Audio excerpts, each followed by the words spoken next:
A girl who claimed heaven spoke to her. The night is quiet. Somewhere beyond your window, the wind moves through trees that have stood longer than any kingdom. The world outside is peaceful, predictable. Streetlights glow. Cars pass. Somewhere a clock ticks softly toward morning. Now let all of that disappear. Instead, imagine darkness lit only by scattered fires. The roads are mud. Wolves still roam the forests. Church bells echo across empty fields. Every distant rider could be a merchant, or a soldier, or the last survivor of a village that no longer exists. Welcome to France. Not the France of cafes and cathedrals filled with tourists. Not the France of painted boulevards. This is France in the early 15th century, a land exhausted by nearly a century of war, divided by politics, haunted by disease, and so uncertain that even kings questioned whether tomorrow belonged to them. People prayed because they had little else to hold on to. And somewhere, in a tiny farming village so small that many maps ignored it entirely, lived a teenage girl who believed heaven itself had chosen her. She could not read. She had never commanded soldiers. She had never worn armor. She had never left her village. Yet within a few years, generals twice her age would follow her into battle. Princes would kneel before her. Kings would trust her. Enemies would fear her. Judges would condemn her. And history would never quite agree on whether she was a saint, a visionary, a political symbol, or simply an extraordinary young woman caught inside one of Europe's greatest tragedies. Tonight, we'll walk slowly through her entire story. Not just the famous ending, not only the flames, but the long road that began in quiet fields beneath open skies. Because history rarely begins with heroes. Usually, it begins with ordinary mornings. Before Joan was born, France had already spent generations forgetting what peace looked like. The conflict we now call the 100 Years' War had already lasted for decades. Ironically, despite its name, it wasn't exactly one continuous 100-year war. History enjoys giving simple names to extremely complicated problems. It was actually a series of wars, truces, betrayals, and renewed fighting that stretched from 1337 until 1453. Long enough that entire generations grew up believing war was simply part of life. Children became grandparents without ever seeing true peace. Imagine being born into a world where every old man has stories of armies marching through fields, where every family knows someone who disappeared during a raid, where taxes rise because another campaign must be funded, where kings change, but suffering remains remarkably consistent. That was medieval France. At the heart of everything lay a question that sounds almost absurd today. Who had the right to wear the French crown? The kings of England claimed they did. The kings of France disagreed. Predictably, thousands upon thousands of ordinary people paid the price. Because royal arguments rarely stay inside royal palaces.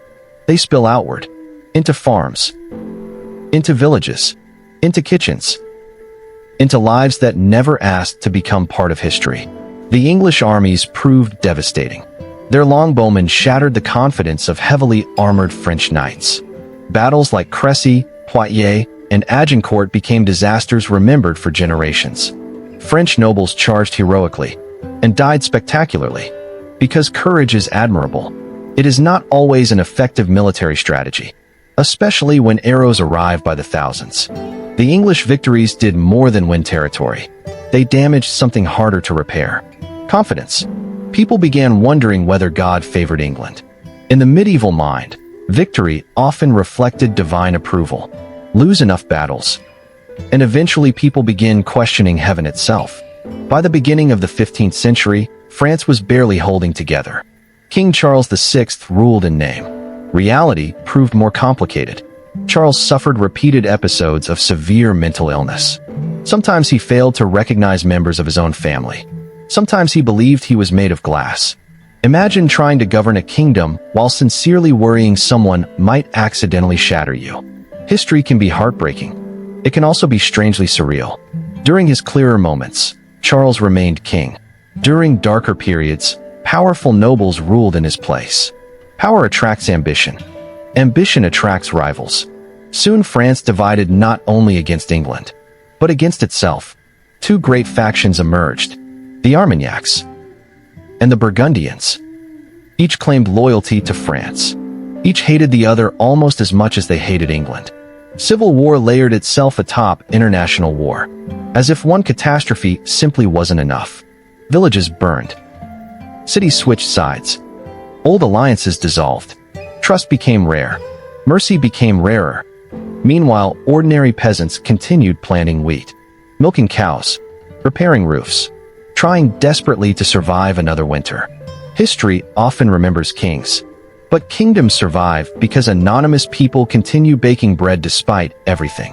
Around 1412, while France struggled beneath these enormous pressures, a child entered the world in the village of Domrémy. The exact date remains uncertain. Medieval record-keeping was not especially concerned with satisfying future historians. Birthdays mattered less than baptisms, and survival itself remained uncertain enough that celebrating precise dates seemed optimistic. The little village rested near forests and gentle hills in northeastern France. It contained perhaps a few hundred people, small farms, simple homes, narrow dirt paths, fields stretching toward distant woods, church bells marking the rhythm of every week.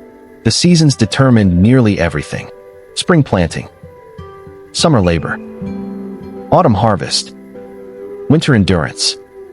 Life followed patterns older than memory. Joan's father was Jacques d'Arc, a reasonably successful peasant farmer. Her mother was Isabelle Romy, deeply religious, practical, known for teaching her children prayers rather than letters. Education remained limited, especially for girls. Joan never learned to read. Yet she would later astonish educated churchmen through sheer clarity of thought, wisdom, and literacy. While often companions, are not always identical. Their home was sturdy compared with many others. Not wealthy, not poor. Simply comfortable enough to survive ordinary hardships. They owned livestock, worked fields, paid taxes, hoped raids would pass them by. Normal dreams in abnormal times. If you had walked into Domrémy on an ordinary afternoon, nothing would have suggested history waited nearby. Children chased each other through fields. Women baked coarse bread. Men repaired fences damaged by weather and wandering animals. Smoke drifted lazily upward from hearth fires. Dogs barked. Geese complained loudly about everything. Geese have apparently remained consistent across history. One almost admires their dedication. Yet beneath everyday life lurked anxiety. The borderlands were dangerous. Burgundian raiders occasionally appeared without warning. Travelers brought unsettling news. Villages disappeared. Harvests failed. Mercenary companies wandered the countryside looking for supplies or excuses. Sometimes those excuses resembled entire villages. Joan grew up understanding uncertainty long before she understood politics. She knew roads could become dangerous overnight. She knew strangers might bring trouble. She knew adults whispered after sunset. Children notice far more than adults imagine. Religion shaped every hour of medieval existence. Modern people often separate faith from ordinary life. Medieval Europeans generally did not. Church bells organized time itself. Mass marked weeks. Saints filled calendars. Miracles felt possible. Heaven seemed close. Hell seemed closer. Most people genuinely believed unseen spiritual realities surrounded them constantly. Angels, saints, demons, divine intervention. None of these belonged only to stories. They belonged to daily existence. When storms destroyed crops, people searched for spiritual meaning. When disease spread, they prayed. When armies approached, they prayed harder. Joan embraced this world completely. Neighbors later remembered her attending Mass frequently, confessing regularly, helping the poor whenever possible. She preferred prayer to dancing, which, admittedly, made her somewhat unusual among teenagers. Some habits never change across centuries. Young people generally enjoy celebrations. Joan enjoyed church. History occasionally produces individuals who seem quietly different long before anyone understands why. Around the age of 13, something happened that would alter everything. Exactly what occurred remains one of history's great mysteries. Joan later testified that while working near her father's garden, she heard a voice. At first came overwhelming brightness, then a figure. then words. She identified the speaker as Saint Michael. Later she said Saints Catherine and Margaret also appeared. They spoke gently, clearly, repeatedly. They instructed her to remain virtuous. Eventually, they gave an impossible command. She must save France. Imagine hearing that at 13. Not become queen. Not become wealthy. Not marry well. Save an entire kingdom. Most adults would dismiss such thoughts immediately. Joan did not. She listened. She questioned. She prayed. The voices returned. Again. And again. And again. For years, historians have debated these experiences endlessly. Were they genuine religious visions? Psychological phenomena? Neurological conditions? Political invention? Something impossible to categorize? No answer satisfies everyone. Perhaps none ever will. What matters historically is not whether modern audiences believe Joan's visions. What matters is that Joan believed them completely. Everything she did afterward flowed from that certainty. Whether heaven spoke, or whether Joan found remarkable conviction within herself, the result changed history. The voices gradually became more specific. France needed help. The rightful king, though not yet crowned, must receive support. England must be driven away. Joan resisted. She later admitted feeling frightened. That reaction seems refreshingly human. Anyone eager to command armies at 16 deserves careful observation. Joan did not seek fame. She sought reassurance. She asked questions. The saints insisted. Eventually, obedience outweighed fear. Faith often asks difficult things. History asks even more. While Joan wrestled privately with extraordinary experiences, France drifted closer toward catastrophe. In 1415, King Henry V of England invaded once more. His victory at Agincourt became legendary. Outnumbered English forces defeated French knights with astonishing efficiency. Mud-slowed cavalry. Longbows darkened skies. French nobility fell in terrible numbers. The defeat echoed across Europe. One disastrous afternoon reshaped decades. Henry V appeared unstoppable. Then politics intervened. Because history loves irony. Military brilliance cannot negotiate with disease. In 1422, Henry V died unexpectedly, likely from illness. He was only 35. The English king who seemed destined to conquer France never lived long enough to finish. Yet his death solved surprisingly little. His infant son became King Henry VI. Across the Channel, Charles VI of France also died. 2 kings gone. 1 baby king remaining. And 1 uncrowned French prince struggling simply to survive. Chaos rarely waits politely. It expands immediately. That uncrowned prince was Charles, later known as Charles VII. At the time, many doubted he possessed any legitimate claim at all. Thanks to the Treaty of Troyes, Charles VI had effectively disinherited his own son. Instead, Henry V, and afterward Henry VI, would inherit France. At least according to the treaty. Many French rejected this arrangement entirely. Others accepted it. Some changed opinions depending on who controlled nearby castles. Political flexibility has always been remarkably common during dangerous times. Charles withdrew southward. His enemies mocked him.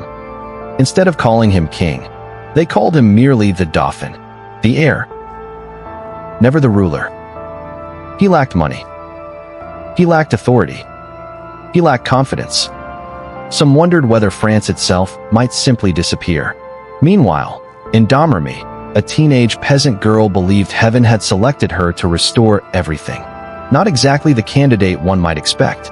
Then again, history rarely follows recruitment guidelines. Joan continued helping her family, feeding animals, working fields, attending church. Outwardly, little changed. Inwardly, everything had. Every season that passed increased urgency. The voices became more insistent. France could not wait forever. Neither, apparently, could destiny. Soon, the quiet life of Domrémy would end. A farm girl who had never commanded even a handful of laborers would begin convincing hardened soldiers to trust her. An impossible journey was about to begin. And somehow, against every expectation, people would listen.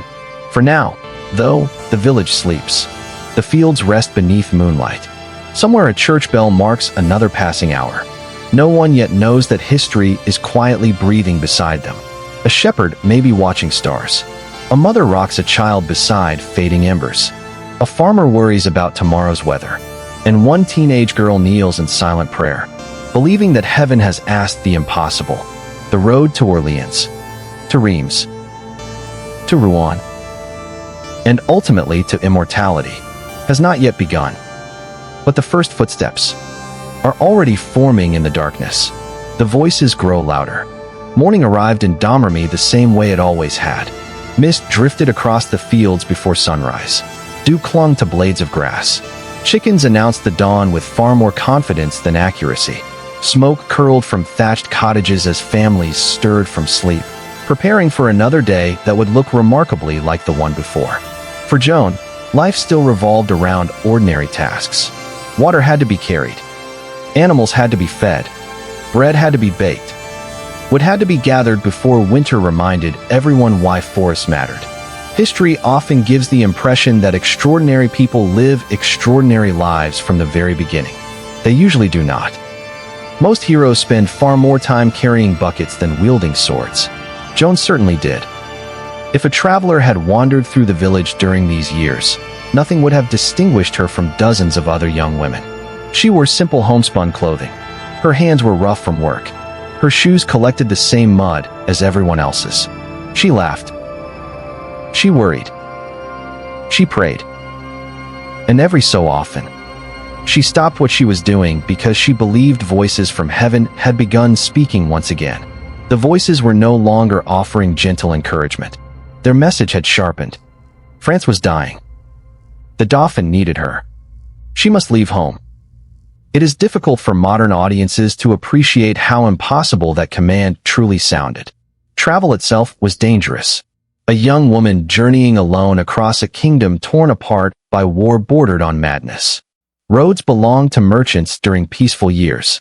During wartime, they belonged to whoever happened to be carrying the sharpest weapons. Bands of unemployed soldiers wandered the countryside looking for food, horses, money, or simply entertainment. Villages locked their gates before sunset. Families avoided strangers. Even experienced travelers moved cautiously. Joan, meanwhile, believed she would soon cross hundreds of kilometers with little more than faith. Because apparently heaven had extraordinary confidence in medieval logistics. She did not immediately obey. For several years, she remained in Domrémy. She prayed. She waited. She questioned. Her hesitation is worth remembering. Legends often transform saints into people who never doubted. Reality is usually kinder. Joan admitted that she struggled. She feared what others might think. She feared leaving her parents. She feared failing the mission entrusted to her. None of those fears weakened her faith. If anything, they made it more believable. Courage is not the absence of fear. It is choosing to continue despite it. Joan's story would become one long exercise in exactly that. Around these same years, the war edged closer to Domrémy. Neighboring villages suffered raids. Fields were burned. Livestock disappeared. Homes that had stood for generations vanished in smoke. Sometimes refugees arrived carrying little more than the clothes they wore. They brought stories. Stories of soldiers demanding food. Stories of churches looted. Stories of children separated from parents. Stories that sounded almost unbelievable. Until another group of refugees arrived with nearly identical accounts. War travels faster than truth. It also leaves far deeper footprints. Joan witnessed enough suffering to understand that the voices were not asking her to solve an imaginary problem. France truly was collapsing. One episode remained etched in her memory. A Burgundian raid threatened the region surrounding Domrémy. Villagers fled toward nearby fortified towns for protection. Imagine the scene. Ox carts creaking beneath hurriedly gathered possessions. Children crying because no one had time to explain. Old men walking faster than their aching knees wished to allow. Women carrying blankets, bread, family relics, and infants all at once. Behind them, smoke rising into the sky. The village survived. Others did not. Experiences like these shaped Joan long before she ever saw a battlefield. She learned what war looked like from the perspective historians often overlook. Not from generals, not from kings, from farmers, from frightened families, from ordinary people whose names disappeared while their suffering remained. By the time Joan reached 16, the political situation had become even darker. The English controlled vast territories in northern France. Paris stood under Anglo-Burgundian influence. The young Henry VI was recognized by many as king. Charles, the Dauphin, remained isolated in the Loire Valley. His court was poor compared with earlier French kings. Money was scarce. Supplies were uncertain. Even loyal supporters quietly wondered whether resistance still made sense. Some advisors urged negotiation. Others spoke of compromise. A few probably dreamed of escaping the entire mess. One can hardly blame them. Leading a kingdom that barely exists sounds exhausting. Charles himself hardly inspired confidence. Contemporary descriptions portray him as intelligent but hesitant, thoughtful but uncertain, capable of charm, yet prone to indecision.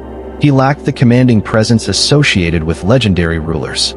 He had spent much of his life watching stronger personalities make decisions around him. His own legitimacy remained under constant attack. Rumors spread that he was illegitimate. Enemies insisted he possessed no legal claim to the throne. Imagine carrying that burden every single day. To wake each morning knowing that thousands questioned not merely your policies, but your very existence. History often remembers Charles because Joan believed in him. Before she arrived, many others struggled to do the same.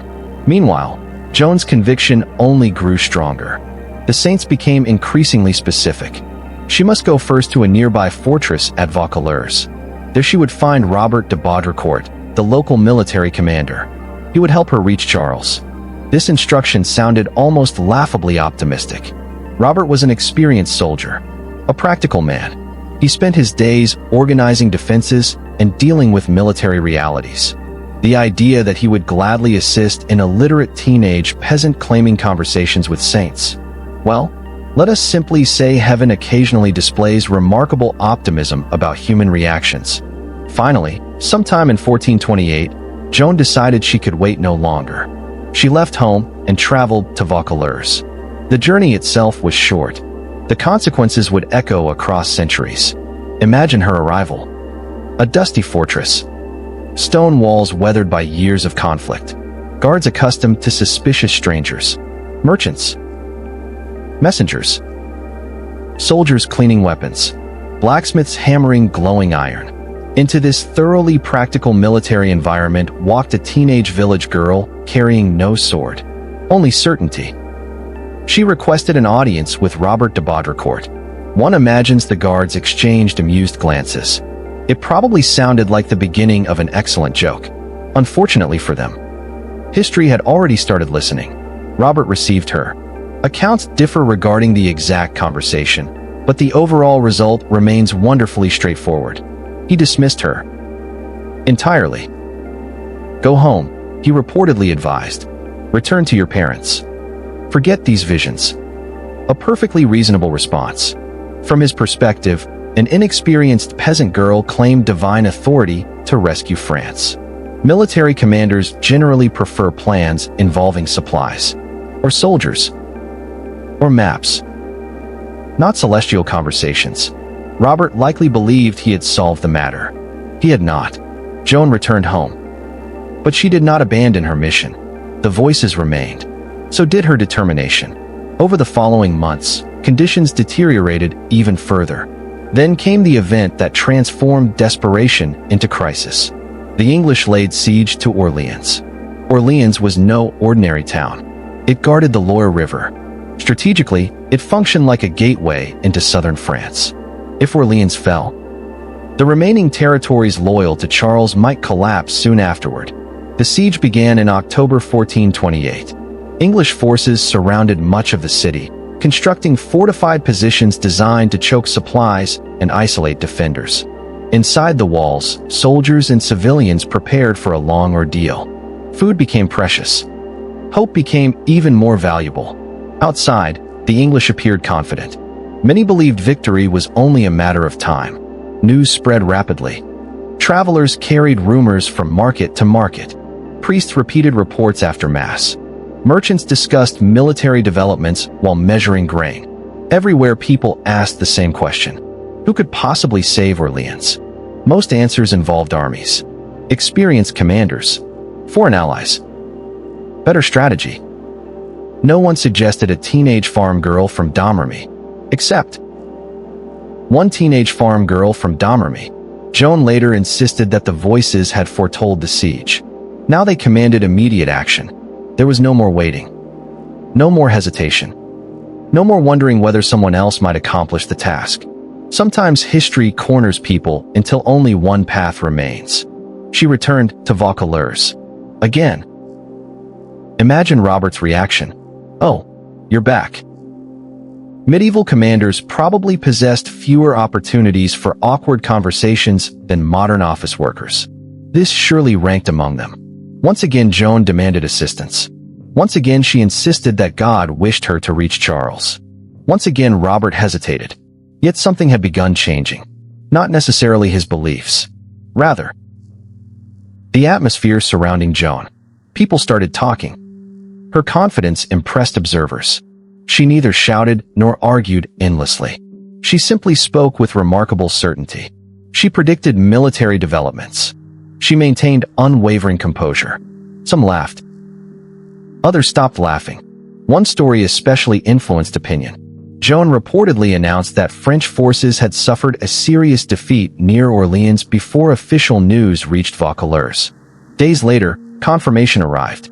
Whether this account unfolded exactly as later chroniclers described remains debated. But stories possess tremendous power, especially during desperate times. The tale spread. Perhaps, just perhaps, this young woman knew something others did not. Robert began reconsidering. Not because medieval commanders suddenly embraced mystical teenagers, but because conventional strategies had accomplished remarkably little. France was losing. Perhaps impossible circumstances justified impossible solutions. History has repeatedly demonstrated that desperation expands the imagination. Support slowly gathered around Joan. Local nobles offered encouragement. Clergy examined her character. Neighbors vouched for her reputation. Everyone agreed on one point. She was deeply religious, honest, virtuous. No one accused her of seeking wealth, or status, or personal advantage.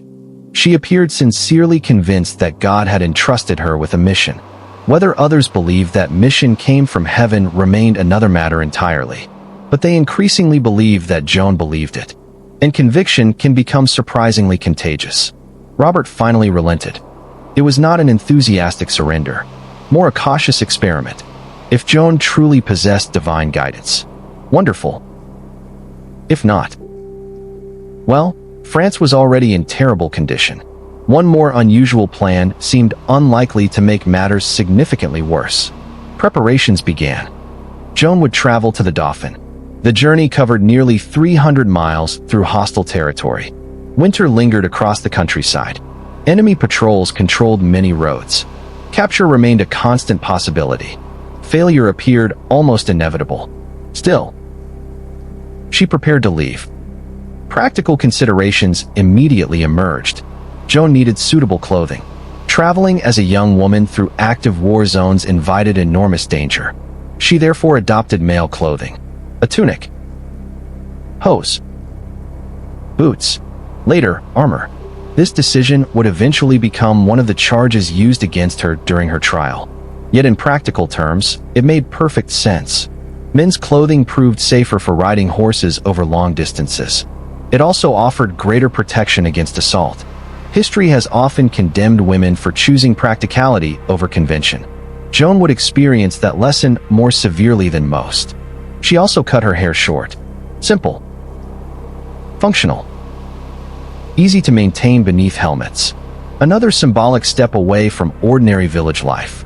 Imagine standing before a polished piece of metal serving as your mirror, watching familiar hair fall away, knowing there would likely be no returning to the person you had been. Transformation rarely happens all at once. Sometimes it begins with a haircut. Around her gathered a small escort, several soldiers, messengers, supporters willing to accompany this extraordinary young woman across dangerous lands. Some believed. Some remained skeptical. Most probably occupied that comfortable middle ground where curiosity outweighs certainty. Regardless of motive, they mounted their horses. The gates opened. The road stretched southward.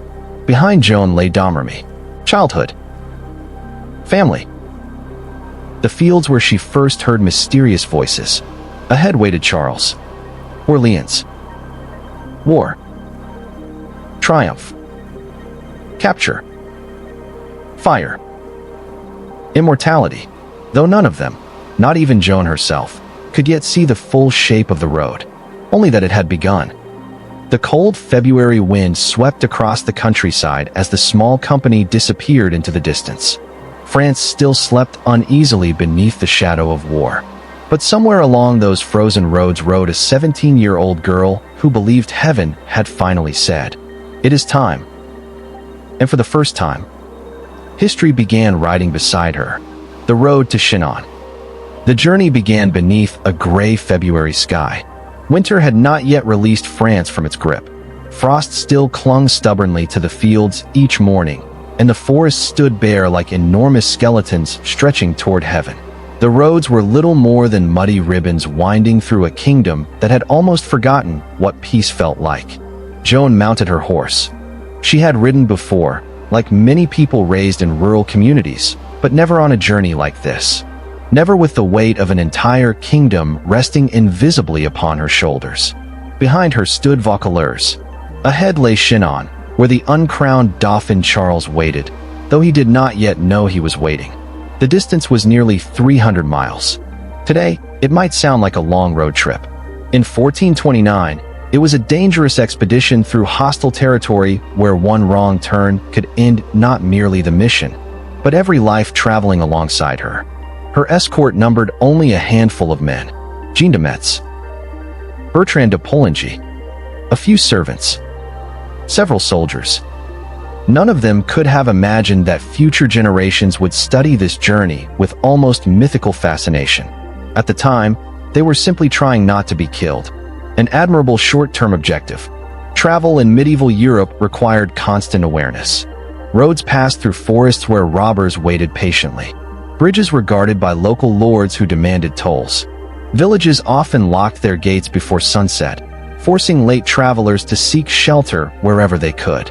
Sometimes monasteries welcomed strangers. Sometimes castles did. Sometimes no one opened the door. Hospitality had limits when armies wandered the countryside. No one wanted to accidentally welcome tomorrow's invaders. The little company traveled mostly by night. Darkness concealed them from enemy patrols. It also concealed cliffs, fallen trees, mud, and every unpleasant surprise medieval roads enjoyed providing. Imagine riding for hours with only moonlight reflecting across frozen fields. The sound of hooves muffled by damp earth, branches creaking overhead, every distant noise prompting nervous glances. Was it wind? A deer? Or soldiers? Nobody wished to discover the answer firsthand. Joan remained remarkably calm. Her companions noticed it almost immediately. She prayed often. She spoke confidently. She encouraged those around her whenever spirits faltered. Several later testified that she seemed entirely certain God would protect the mission. Not arrogant, not reckless, simply convinced. Faith, in Joan's case, functioned almost like an unshakable compass. Others saw uncertainty. She saw direction. One evening they reached a monastery. The travelers were exhausted. Horses needed rest. People needed warmth. The monks welcomed them inside. Stone walls sheltered them from the bitter wind. Candles flickered along narrow corridors. Simple meals were shared. Bread, soup, perhaps a little wine. Nothing luxurious. After days on the road, it probably tasted magnificent. Comfort often depends less upon quality and more upon comparison. Joan spent long hours in prayer. This surprised some of the men accompanying her. She was not performing holiness for an audience. Quite the opposite. Whenever possible, she sought quiet corners away from conversation. The mission, she believed, did not belong to her. It belonged to God. She merely carried it. That distinction remained central to everything she did. Whenever people praised her courage, she redirected attention toward divine guidance, whether one shares her beliefs or not. The consistency is remarkable. She never claimed personal greatness, only personal obedience. As the days passed, the company crossed rivers, forests, and villages scarred by years of war. Burned farmhouses appeared beside abandoned fields. Churches stood with broken roofs. Stone towers overlooked empty roads. Some settlements had recovered, others never would. War leaves behind curious ghosts, not only broken buildings, but interrupted lives. A child who might have become a blacksmith, a farmer whose fields now fed only weeds, a family whose story ended without anyone recording their names. History remembers victories. The land remembers losses. Occasionally villagers recognized the travelers. Rumors had begun spreading ahead of them. There was talk of a young woman claiming divine visions. People stared. Some crossed themselves. Others whispered. A few laughed. Medieval Europe loved stories, especially unusual ones. And this story, well, it was becoming increasingly unusual. At one village, children reportedly gathered around Joan. Imagine their curiosity. She wore men's clothing. She rode confidently. Soldiers treated her respectfully. To children, she must have seemed almost like a character from one of the saints' legends they heard during church services. Yet Joan remained gentle. Those who later described her often mentioned her kindness toward ordinary people, especially children. Perhaps because, not very long before, she herself had been simply another child running through the fields of Domrémy. The journey lasted around 11 days. That alone was an impressive achievement. Crossing enemy-controlled territory without capture bordered on miraculous, whether through careful planning, good fortune, or, as Joan believed, divine protection. They reached Chinon safely. The castle rose above the Vienne River like a great stone ship. Its towers dominated the surrounding landscape. For Charles, it served as both residence and refuge. For Joan, it marked the beginning of everything. Life inside Chinon Castle differed enormously from village life. Nobles filled its halls. Servants hurried through endless corridors. Messengers arrived carrying news from every corner of the kingdom. Political discussions continued late into the night. Everyone seemed worried. Everyone seemed tired. Everyone sought solutions. The atmosphere was one of quiet desperation. France still existed. Barely. When word reached Charles that the mysterious girl from Lorraine had finally arrived, reactions varied considerably. Some advisors laughed. Others frowned. Several urged the Dauphin to refuse any meeting whatsoever. The court had become accustomed to strange claims. Prophets appeared from time to time during periods of crisis. Most disappeared quickly. This girl would likely prove no different. Why waste valuable time? Others disagreed. If nothing else, they argued. Speaking with her cost very little. France had exhausted many conventional options. Perhaps listening to one unconventional visitor could do no harm. History occasionally advances because someone decides. Well, why not? Charles hesitated. That became something of a habit. Eventually, he agreed to receive her, but not before arranging a small test. It was clever, perhaps even slightly mischievous.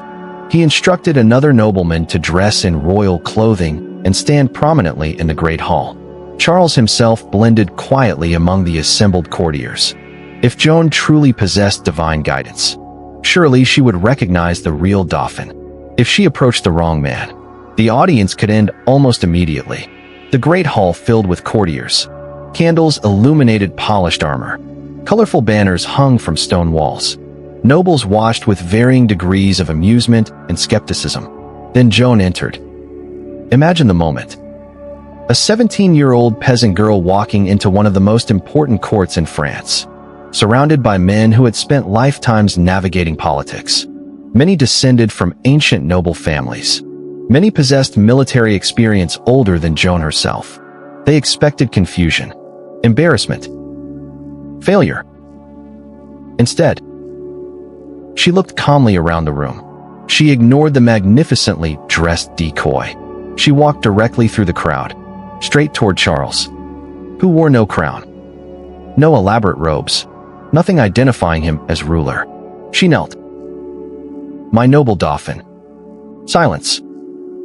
One imagines the room becoming astonishingly quiet. Exactly what happened next remains uncertain. Sources differ. Some describe a private conversation. Others mention a whispered exchange. According to later tradition, Joan revealed something known only to Charles and God. Perhaps a prayer. Perhaps a secret doubt. Perhaps nothing so dramatic. Historians cannot know. What we do know is this. Charles emerged from that meeting profoundly affected. Something convinced him that Joan deserved serious consideration. Whether it was the conversation, her extraordinary confidence, or simply the desperate need for hope, the result changed history. Still, Charles remained cautious.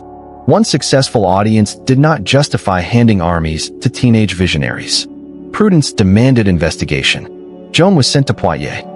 There, theologians and church scholars would examine her.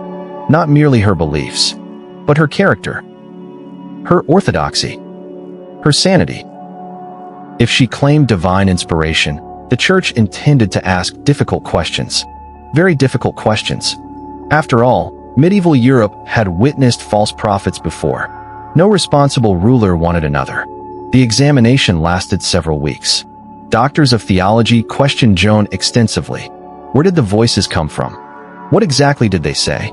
How could she be certain they were saints rather than demons? Could she explain church doctrine? Would she submit to ecclesiastical authority? Imagine sitting before some of the most educated men in France, unable to read, unable to quote scholarly texts, yet answering every question with calm confidence. Observers repeatedly commented on her intelligence, not academic intelligence, practical intelligence, clear thinking, quick responses, an ability to distinguish essential truths from complicated arguments. One examiner later admitted that although she lacked formal education, she displayed extraordinary wisdom. At one point, a scholar reportedly asked her for a sign proving that God had truly sent her.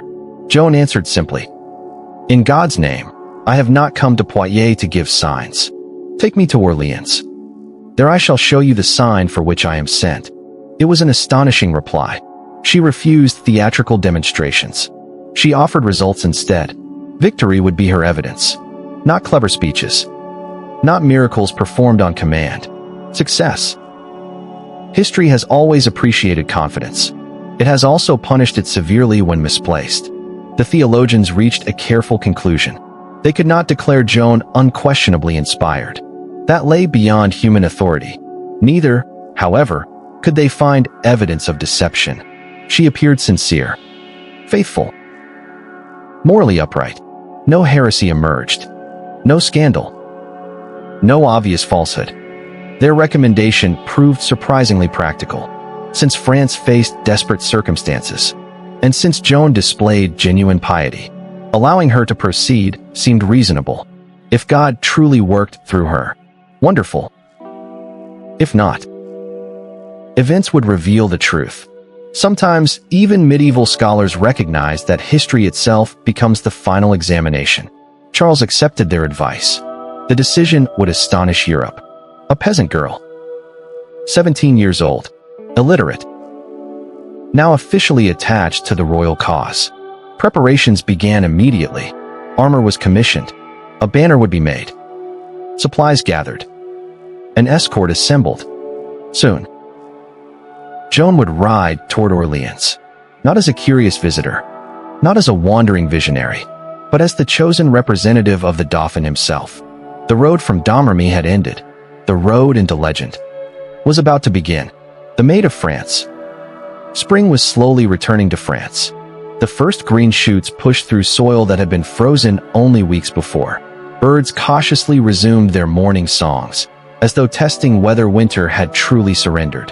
Rivers swelled with melted snow, carrying branches, leaves, and the occasional unfortunate duck downstream. Nature, unlike kings, had an excellent sense of timing. It simply continued. Wars came and went. Dynasties rose and fell. But every April, the grass returned. Perhaps that is one of history's quietest lessons. Life is remarkably stubborn. Within the walls of Chinon Castle, however, spring brought little comfort. The kingdom remained dangerously close to collapse. Every messenger who arrived carried another burden. More shortages. More villages lost. More soldiers needing wages. More nobles arguing over strategy. And always, news from Orleans. The city still held. Barely. English fortifications tightened around it like a slowly closing hand. Every passing week reduced hope. For Charles, the decision before him was extraordinary. He had agreed to hear Joan. He had permitted theologians to examine her. Now came the far more difficult question. Should he actually trust her? Not merely with a conversation, with an army. One can almost imagine his advisors gathered around long wooden tables covered with maps. Some insisted this entire affair bordered on madness. Others argued that madness had already become the kingdom's normal condition. Perhaps something unexpected was precisely what France required. Desperation has a curious habit of making impossible ideas seem increasingly reasonable. At last, Charles made his choice. Joan would go to Orleans. Not as commander in the modern sense. Experienced military leaders still directed campaigns. Men like Jean de Dunois, known as the Bastard of Orleans, possessed decades of battlefield experience. No sensible king intended to replace veteran generals with a teenage peasant overnight. Instead, Joan would accompany the relief army. Officially, she carried hope. Unofficially, no one yet understood exactly what she carried. The royal armorers immediately began their work. For perhaps the first time in history, a full suit of finely crafted white armor was made for a 17-year-old farm girl. Imagine the scene. Blacksmiths heating iron until it glowed orange. Hammer blows echoing through the workshop. Sparks bursting into the air like tiny stars. Piece by piece, metal transformed into protection. Breastplate, pauldrons, gauntlets, greaves. Each carefully fitted. Not ornamental. Practical.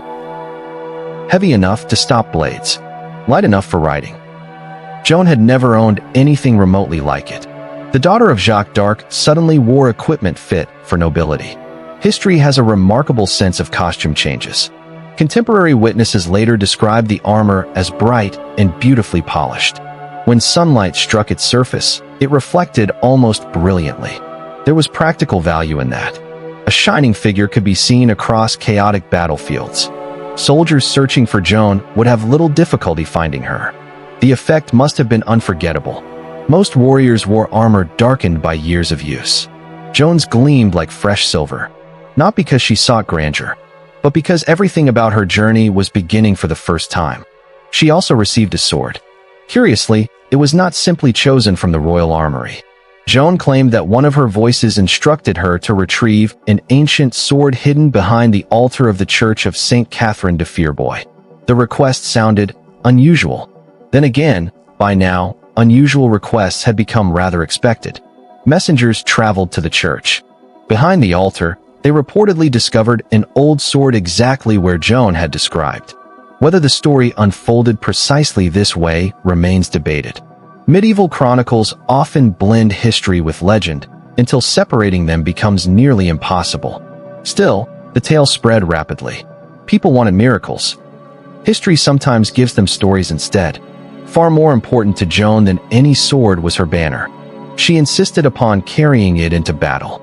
Not because it offered protection. Quite the opposite. It made her an obvious target.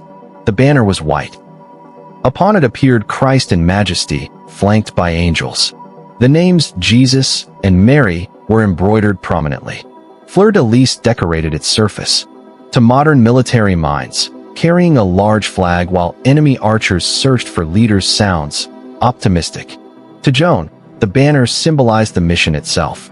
She later explained that she loved it 40 times more than her sword. That simple statement reveals much. She never imagined herself primarily as a warrior. She saw herself as a messenger. The banner represented purpose. The sword merely served necessity. Before departing, Joan requested confession.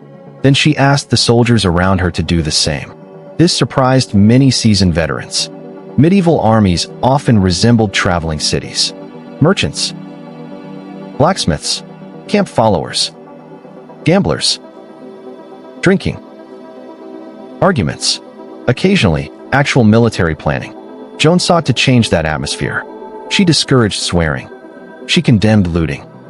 She insisted prostitutes leave the camp. One imagines certain soldiers expressing less than enthusiastic opinions about these reforms. Military discipline is one thing. Unexpected moral discipline is another entirely. Yet gradually, something remarkable happened. Many obeyed. Witnesses later described the army becoming quieter, more orderly. Priests accompanied the troops. Mass was celebrated regularly. Even hardened veterans found themselves praying more often. Whether inspired by genuine faith or simple curiosity scarcely mattered. Morale improved. Hope, after all, is contagious, especially when it arrives wearing polished armor and speaking with unwavering conviction. Not everyone admired Joan. Some nobles considered her dangerously naive. Others worried she would interfere with experienced commanders. A few quietly resented the attention she received. That reaction feels strangely timeless. History repeatedly introduces unexpected figures who upset carefully established hierarchies. Institutions rarely enjoy surprises. Neither, for that matter, do ambitious politicians. The relief expedition finally assembled. Hundreds of wagons carried desperately needed supplies. Food. Grain. Weapons.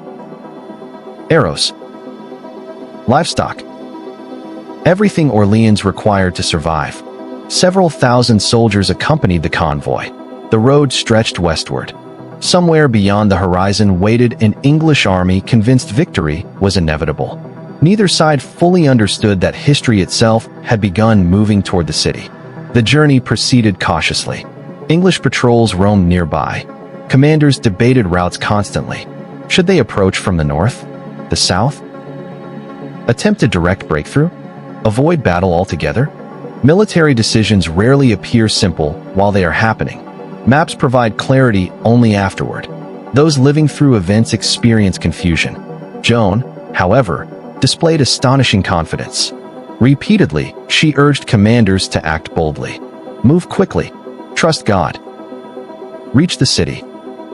Professional soldiers sometimes found this advice irritatingly uncomplicated. War, they knew, involved logistics, reconnaissance, supply lines. Joan acknowledged all those realities, yet somehow remained convinced that hesitation posed the greatest danger. As they approached the Loire River, disagreements intensified. Several commanders preferred delaying. Joan grew visibly frustrated, not angry in the explosive sense, more disappointed. She believed every unnecessary delay prolonged the suffering inside Orleans. Food continued disappearing. Civilians continued waiting. Time itself had become an enemy. One cannot negotiate with hunger. Inside Orleans, conditions deteriorated steadily. Imagine standing upon the city walls, looking across the surrounding countryside. Instead of open fields, you see English fortifications, wooden towers, earthen walls, watchfires burning through the night, enemy banners fluttering in the spring wind. Every road monitored, every attempt to leave increasingly dangerous. Citizens rationed supplies carefully. Children asked when the siege would end. Parents had no answers. Even the bravest defenders wondered how much longer they could endure. The English felt confident. Why wouldn't they? Their strategy appeared effective. Their commanders had achieved victory after victory across France. Orleans looked isolated. French relief efforts had repeatedly failed. Victory seemed less a question of if than when. Then rumors began arriving. At first, they sounded ridiculous. The French had sent a girl, a peasant girl, claiming divine guidance. English soldiers laughed. Officers dismissed the reports. Veterans rolled their eyes. After all, surely this represented desperation rather than strategy. It certainly sounded that way. Yet the rumors refused to disappear. Instead, they grew stranger. The girl traveled in shining white armor. She carried a sacred banner. She predicted victories. She inspired soldiers. Some whispered that witches aided her. Others insisted she must be a holy woman. Fear often invents explanations faster than facts can provide them. The uncertainty itself became a weapon. As the convoy neared Orleans, Joan dictated a letter to the English commanders. Its tone was extraordinary, firm, direct, almost startlingly fearless. She called upon them to leave France peacefully. She warned that continued resistance opposed God's will. She promised mercy if they departed. She promised battle if they refused. Imagine receiving such a message. Not from a famous king. Not from an experienced general. From a 17-year-old farm girl. One suspects several English officers laughed aloud while reading it. Unfortunately for them, history occasionally enjoys dramatic irony. The English replied with mockery. They reportedly called her names, suggested she return home. Some referred to her as a coward. Others accused her of sorcery.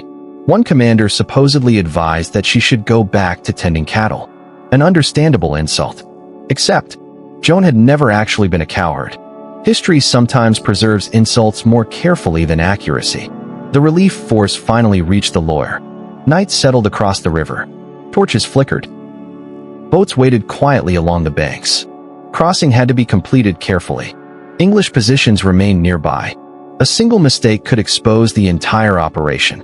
Then something unexpected occurred. The wind shifted. Boats that had struggled against unfavorable conditions suddenly found passage much easier. To Joan, this was no coincidence. To skeptical commanders, perhaps simply fortunate weather. Either interpretation produced the same practical result. The supplies crossed. Sometimes miracles and good timing look remarkably alike. As darkness covered the countryside, the convoy entered Orléans. Church bells erupted across the city. Citizens poured into the streets carrying candles and torches. They crowded around Joan's horse. Some reached out simply to touch her armor. Others wept openly. Many fell to their knees. Imagine their perspective. For months they had waited, feared, endured. Now, against all expectation, help had arrived. And at its center rode a teenage girl holding a white banner beneath the light of hundreds of flames. The image remained burned into countless memories long after the battle itself. Joan entered the city not with triumph, but with quiet determination.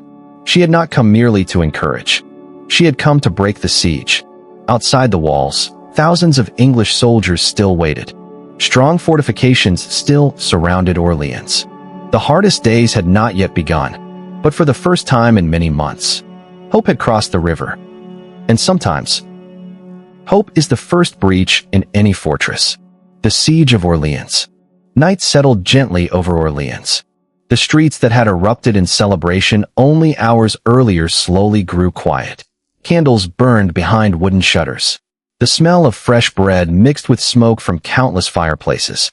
Somewhere, a blacksmith was still working late into the evening, repairing helmets and horseshoes by the glow of his forge. Priests whispered prayers in dimly lit chapels while exhausted soldiers finally allowed themselves a few precious hours of sleep. For months, the city had lived beneath constant tension. Now, for the first time, people whispered another word. Hope. It is a fragile thing. Invisible. Impossible to weigh or measure. Yet armies have marched because of it. Kingdoms have survived because of it. And sometimes, one person can carry enough hope to change the mood of an entire city. Joan had become that person. She spent little time celebrating. Almost immediately, she began asking questions. Where were the English fortifications? How many defenders remained? Which gates were strongest? Which positions threatened the city most? Experienced commanders exchanged curious glances. They expected enthusiasm, perhaps dramatic speeches. Instead, the young woman wanted practical information. She listened carefully as maps were spread across rough wooden tables. Outside, church bells marked another passing hour. Inside, France quietly prepared for one of its most important battles. The English siege around Orléans was unlike the great circles of earthworks people often imagine. The city was too large for complete encirclement. Instead, English commanders had built a network of heavily fortified positions, known as bastilles, around key roads, bridges, and approaches. Each fortress supported the others.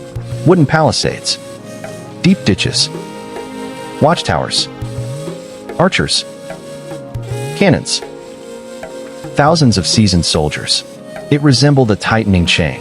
not unbreakable, but extremely dangerous. Breaking one link would not end the siege. Breaking several might. The English commanders were experienced professionals. Among them were men who had spent decades campaigning across France. They trusted discipline, planning, fortifications. Years of successful warfare had taught them confidence. Perhaps a little too much confidence. History has a curious habit of punishing those who begin believing victory is inevitable. Joan wanted immediate action. The generals preferred caution. This disagreement emerged almost instantly. Jean de Dunois, the bastard of Orleans, respected Joan's courage. But he also understood war. He knew soldiers needed supplies, reconnaissance, coordination. Charging recklessly toward English defenses would achieve very little except creating new widows. Joan listened. She respected experienced officers. Yet she remained convinced that delay favored the English. Each passing day strengthened enemy positions. Each passing day weakened the city. Sometimes both sides of an argument are entirely reasonable. History simply chooses one. For several days, operations remained limited. Supplies entered the city. Defenses were reinforced. Scouting parties observed English movements. Joan grew increasingly restless. She rode through the streets speaking with soldiers. Not from horseback towering above them. Often she dismounted. She talked, asked questions, encouraged exhausted defenders. Witnesses later remembered something remarkable. She remembered names. She noticed injuries. She thanked ordinary soldiers individually. Leadership sometimes begins with remembering that armies consist of people, not numbers. Citizens quickly embraced her. Women brought food. Children followed her through the streets whenever they could. Priests blessed her banner.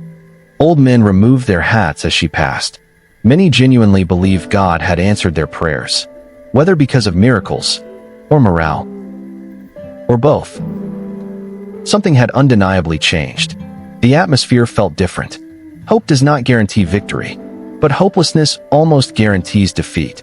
Joan herself maintained a disciplined routine. She attended Mass daily whenever possible. She confessed frequently. She prayed for long periods before battles. This was not a performance. Even skeptical observers acknowledged her sincerity. One soldier later remarked that she seemed happiest inside churches. Considering where her story eventually ended, there is something quietly heartbreaking about that. At last, the waiting ended. The French decided to attack one of the English outposts near the city. The target was the Bastille of St. Lou, strongly defended, important strategically, dangerous to assault. The attack began on May 4th, 1429. Morning mist still lingered over the fields as French troops advanced. Armor clinked softly. Boots sank into damp earth. The smell of wet grass mixed with smoke drifting from campfires. Across the field, English sentries noticed movement. Moments later, the first arrows flew. Battle in the 15th century sounded nothing like modern warfare. No engines. No radios. No explosions echoing across miles. Instead, thousands of individual sounds merged together. Steel striking steel. Men shouting commands. Horses screaming. Arrows snapping against shields. Church bells ringing desperately from the city walls. Somewhere priests prayed aloud. Some soldiers joined them while running toward the enemy. Others focused entirely upon staying alive, which seems understandable. Joan rode near the front carrying her white banner. Notice something important.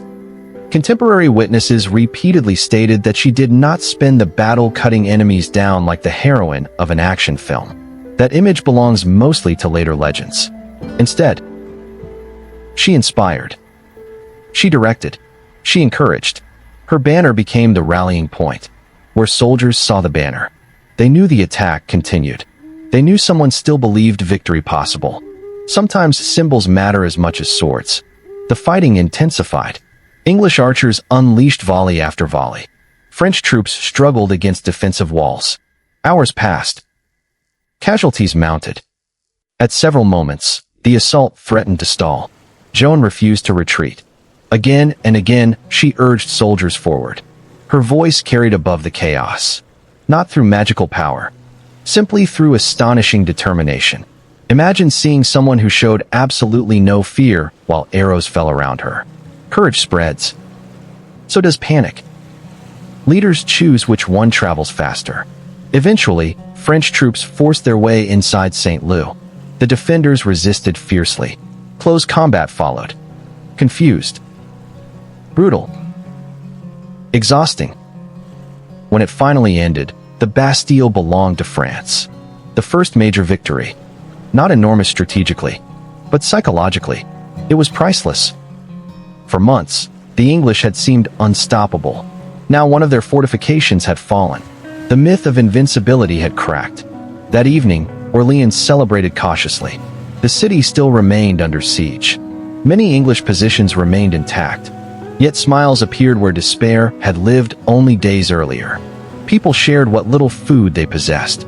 Churches filled with prayers of thanksgiving. Children laughed in streets that had known mostly fear. One victory cannot erase months of suffering, but it can remind people that suffering eventually ends. The English, meanwhile, began asking uncomfortable questions. Who exactly was this girl? Had French morale truly changed so dramatically because of one person? Experienced officers dismissed superstition. Ordinary soldiers proved less certain. Rumors spread rapidly through the English camps. Some insisted Joan possessed magical protection. Others claimed saints marched beside her. Fear has always enjoyed imaginative storytelling, especially at night. The following day brought rest. Sort of. In medieval warfare, rest often meant repairing armor, burying the dead, sharpening weapons, tending wounds, feeding horses, and preparing for tomorrow's battle. Not exactly a relaxing holiday.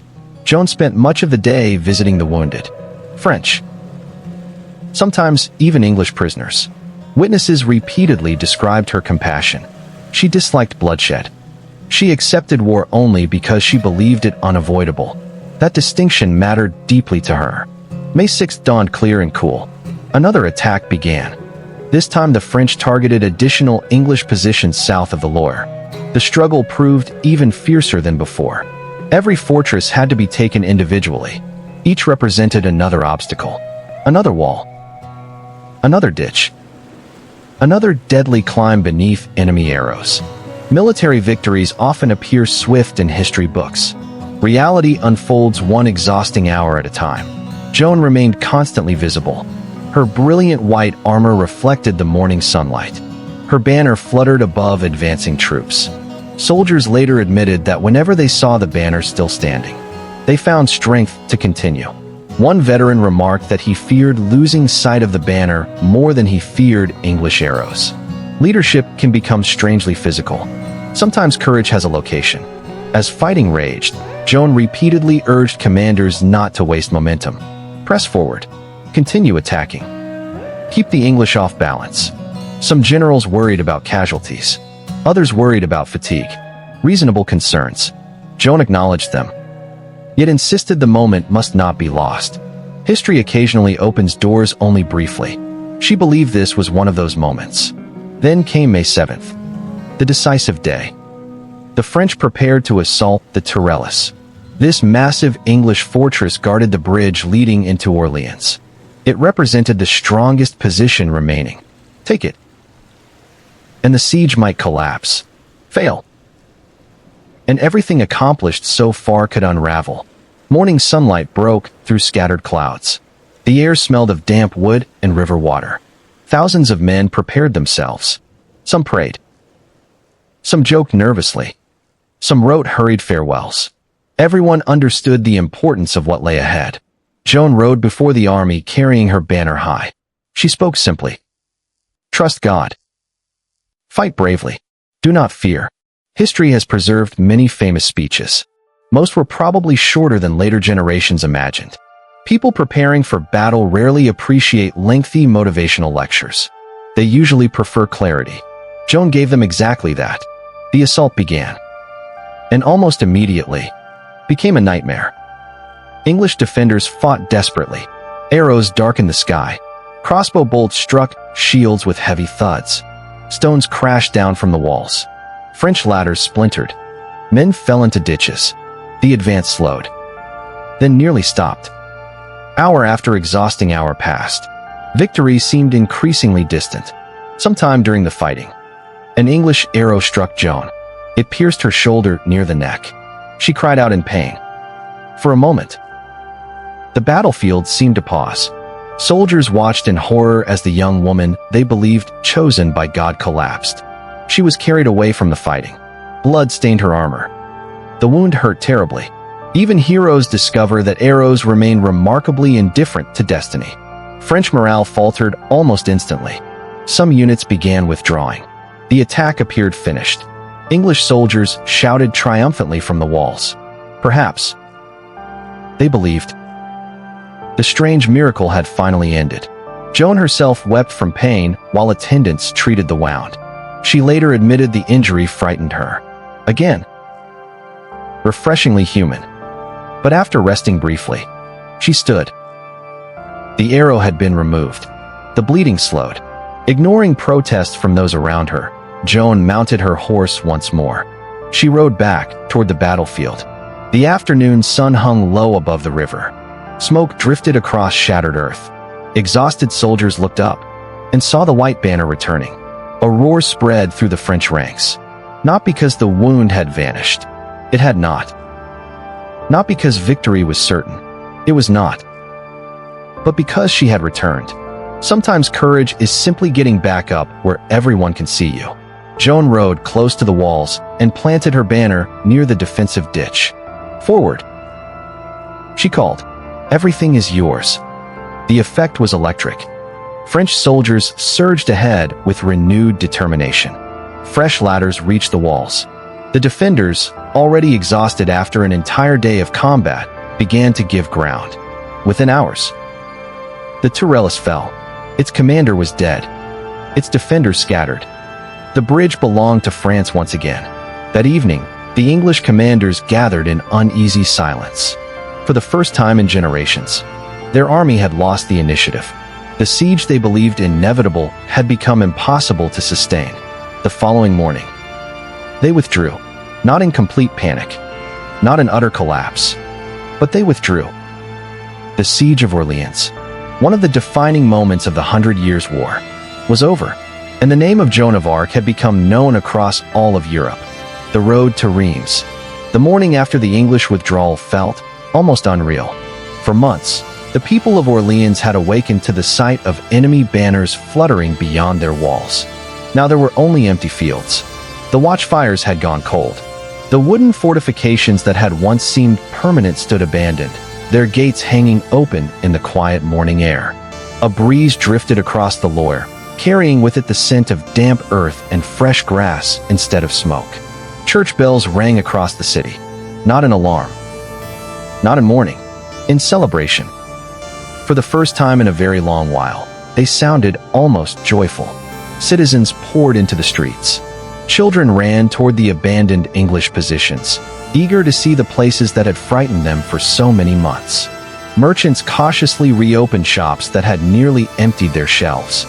Farmers stepped beyond the city gates, staring at fields they had not safely visited in months. Some simply stood in silence. Victory often arrives more quietly than people expect. There is no dramatic music, no narrator announcing the end of suffering. Instead, people blink into the sunlight and slowly realize, we're still here. Inside the city, Joan refused to accept extravagant praise. People tried. Oh, they certainly tried. Many called her a miracle. Others whispered that an angel had walked among them. Some even knelt before her. Joan gently discouraged such behavior. Again and again, witnesses later remembered her saying the victory belonged to God, not to her. She remained remarkably consistent. In an age when successful generals often celebrated themselves enthusiastically, Joan insisted she was merely a servant. Humility can be surprisingly persuasive. News spread through France faster than almost anyone believed possible. Messengers galloped from town to town. Priests announced the victory after Mass. Traveling merchants carried the story along every road. The siege has been lifted. The English have retreated. The Maid has done exactly what she promised. Every retelling became a little more dramatic. Every mile added another layer of legend. By the time the story reached distant villages, One might almost imagine Joan glowing faintly in the dark. History has always enjoyed embellishment. At the English court, disbelief quickly turned into concern. How had this happened? Military reports arrived one after another. The French had attacked aggressively. Morale had transformed almost overnight. The English soldiers, experienced veterans who had won battle after battle, had begun behaving differently, not cowardly, but uncertain. The confidence that had carried English armies through decades of victory suddenly showed its first serious crack. No commander enjoys fighting an enemy who believes heaven has joined the battle. Charles VII received the news with immense relief. His kingdom still existed. More importantly, people were beginning to believe it deserved to exist. For years, Charles had struggled simply to appear legitimate. Now, thanks largely to Joan's astonishing success, public opinion shifted. Victory creates credibility. One triumph often accomplishes what years of political speeches cannot. Joan, however, believed Orléans had never been the true destination. It was only the beginning. The voices, she insisted, had spoken of something greater. Charles must travel to Reims. There, he must receive the sacred coronation. To modern ears, this may sound largely ceremonial. Why risk another military campaign simply for a crown? Because medieval Europe thought differently. Legitimacy mattered deeply. French kings were traditionally crowned at Reims Cathedral using holy oil believed to have been divinely provided centuries earlier. Without that ceremony, Charles remained, officially, uncertain. With it, he became unmistakably king. Politics often depends upon symbols. In the 15th century, symbols could determine the fate of kingdoms. The proposal sounded dangerously ambitious. Reims lay deep inside territory controlled or influenced by the enemy. Traveling there required marching hundreds of miles through hostile regions. Many advisors objected immediately. It is impossible. We should consolidate our recent victory. The army is exhausted. The English remain dangerous. All sensible arguments. Joan listened politely, then answered with characteristic simplicity. We must go. Sometimes history advances because one stubborn person refuses to accept sensible limitations. Before marching toward Reims, however, another task demanded attention. The English still maintained strong positions throughout the Loire Valley. Ignoring them would invite disaster. So the French army prepared another campaign. Its objective was straightforward.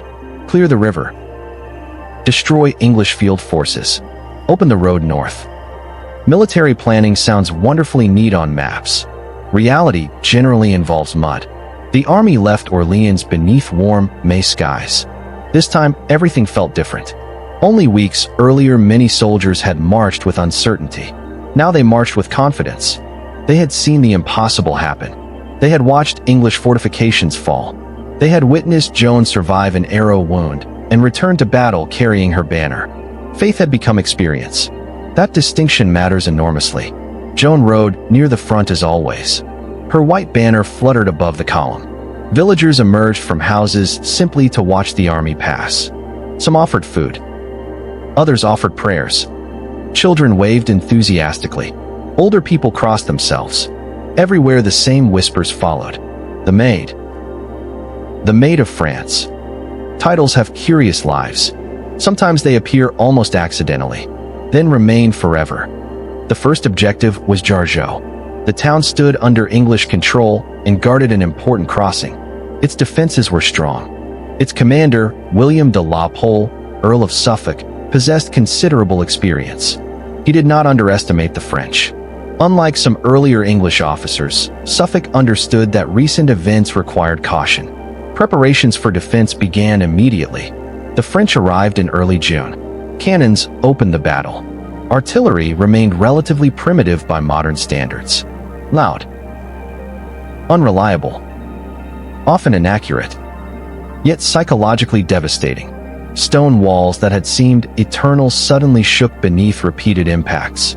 Smoke drifted through the morning air. Each thunderous blast echoed across nearby fields. Europe was slowly entering a new age of warfare. Joan urged immediate assault. Again. One begins noticing a pattern. Delay frustrated her. Momentum excited her. She believed hesitation gave fear time to grow. Better to act. Military historians still debate this characteristic. Was it reckless? Inspired? Perhaps both. Great commanders often balance dangerously close to those two possibilities. The assault on Jargeau became fierce. French troops advanced beneath heavy missile fire. English defenders resisted stubbornly. At one point, a stone fired from the wall struck Joan's helmet with tremendous force. The impact knocked her to the ground. Gasps spread through nearby soldiers. Surely. Not again. She rose almost immediately, shaken, dizzy, but smiling. Apparently, medieval helmets were rather impressive pieces of engineering. One silently thanks the blacksmith responsible. The attack continued. French soldiers finally forced their way onto the walls. Street fighting erupted inside the town. After hours of brutal combat, Jargeau surrendered. The Earl of Suffolk became a prisoner. Another English stronghold had fallen. Another victory. Another step toward Reims. The campaign accelerated. Almost without pause, the French marched toward Meung-sur-Loire. Rather than wasting time besieging every fortified position, commanders focused on key objectives. Bridges. Roads. Strategic crossings. Efficiency replaced hesitation. The army moved with increasing confidence. Victories tend to simplify decision-making. Next came buoyancy. Negotiations began. The English garrison recognized the increasingly difficult situation. Eventually, they withdrew. Another obstacle removed. The road continued opening. Yet one enormous challenge remained. The main English field army. If it escaped intact, everything achieved so far could still unravel. The decisive encounter came near the village of Patay on June 18, 1429. Unlike Agincourt, unlike Crécy, this battle would unfold very differently. The English attempted to prepare their traditional defensive formation. Longbowmen searched for suitable positions. Wooden stakes were planted to stop cavalry. Veterans moved with practiced efficiency. They had performed these preparations many times before. Unfortunately for them, time ran out. Legend tells us that a stag burst unexpectedly from nearby woods. The startled animal raced across the English lines. English archers shouted. French scouts heard the commotion. Whether every detail occurred exactly this way remains uncertain. But something certainly revealed the English position earlier than expected. French cavalry attacked immediately. The English never completed their defenses. The battle lasted astonishingly little time. Minutes. Not hours. The heavily armored French cavalry crashed into English formations before the famous longbows could dominate the battlefield. Confusion spread instantly. Lines broke. Commanders fell. Veteran soldiers who had spent years defeating French knights suddenly found themselves overwhelmed. History had turned upside down. Among the captured was Sir John Fastolf. Others fled. Some fought desperately. Many never escaped. Patay became the mirror image of Agincourt. Where once English arrows shattered French confidence, now French cavalry shattered English certainty. The psychological impact proved immense. England's aura of military invincibility was gone. Joan herself participated throughout the campaign, though once again contemporary sources emphasize something important. She inspired.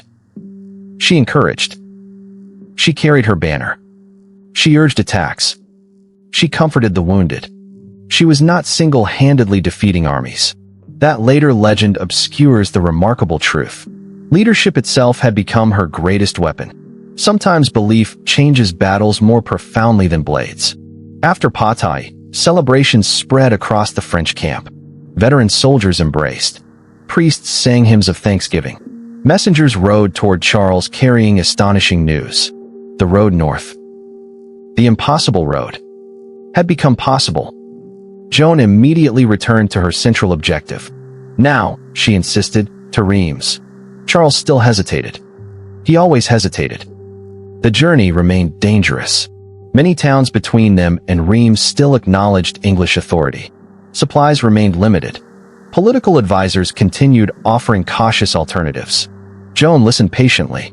then quietly reminded everyone that caution had nearly lost France. The time had come to trust victory. One by one, towns began opening their gates. Auxerre negotiated.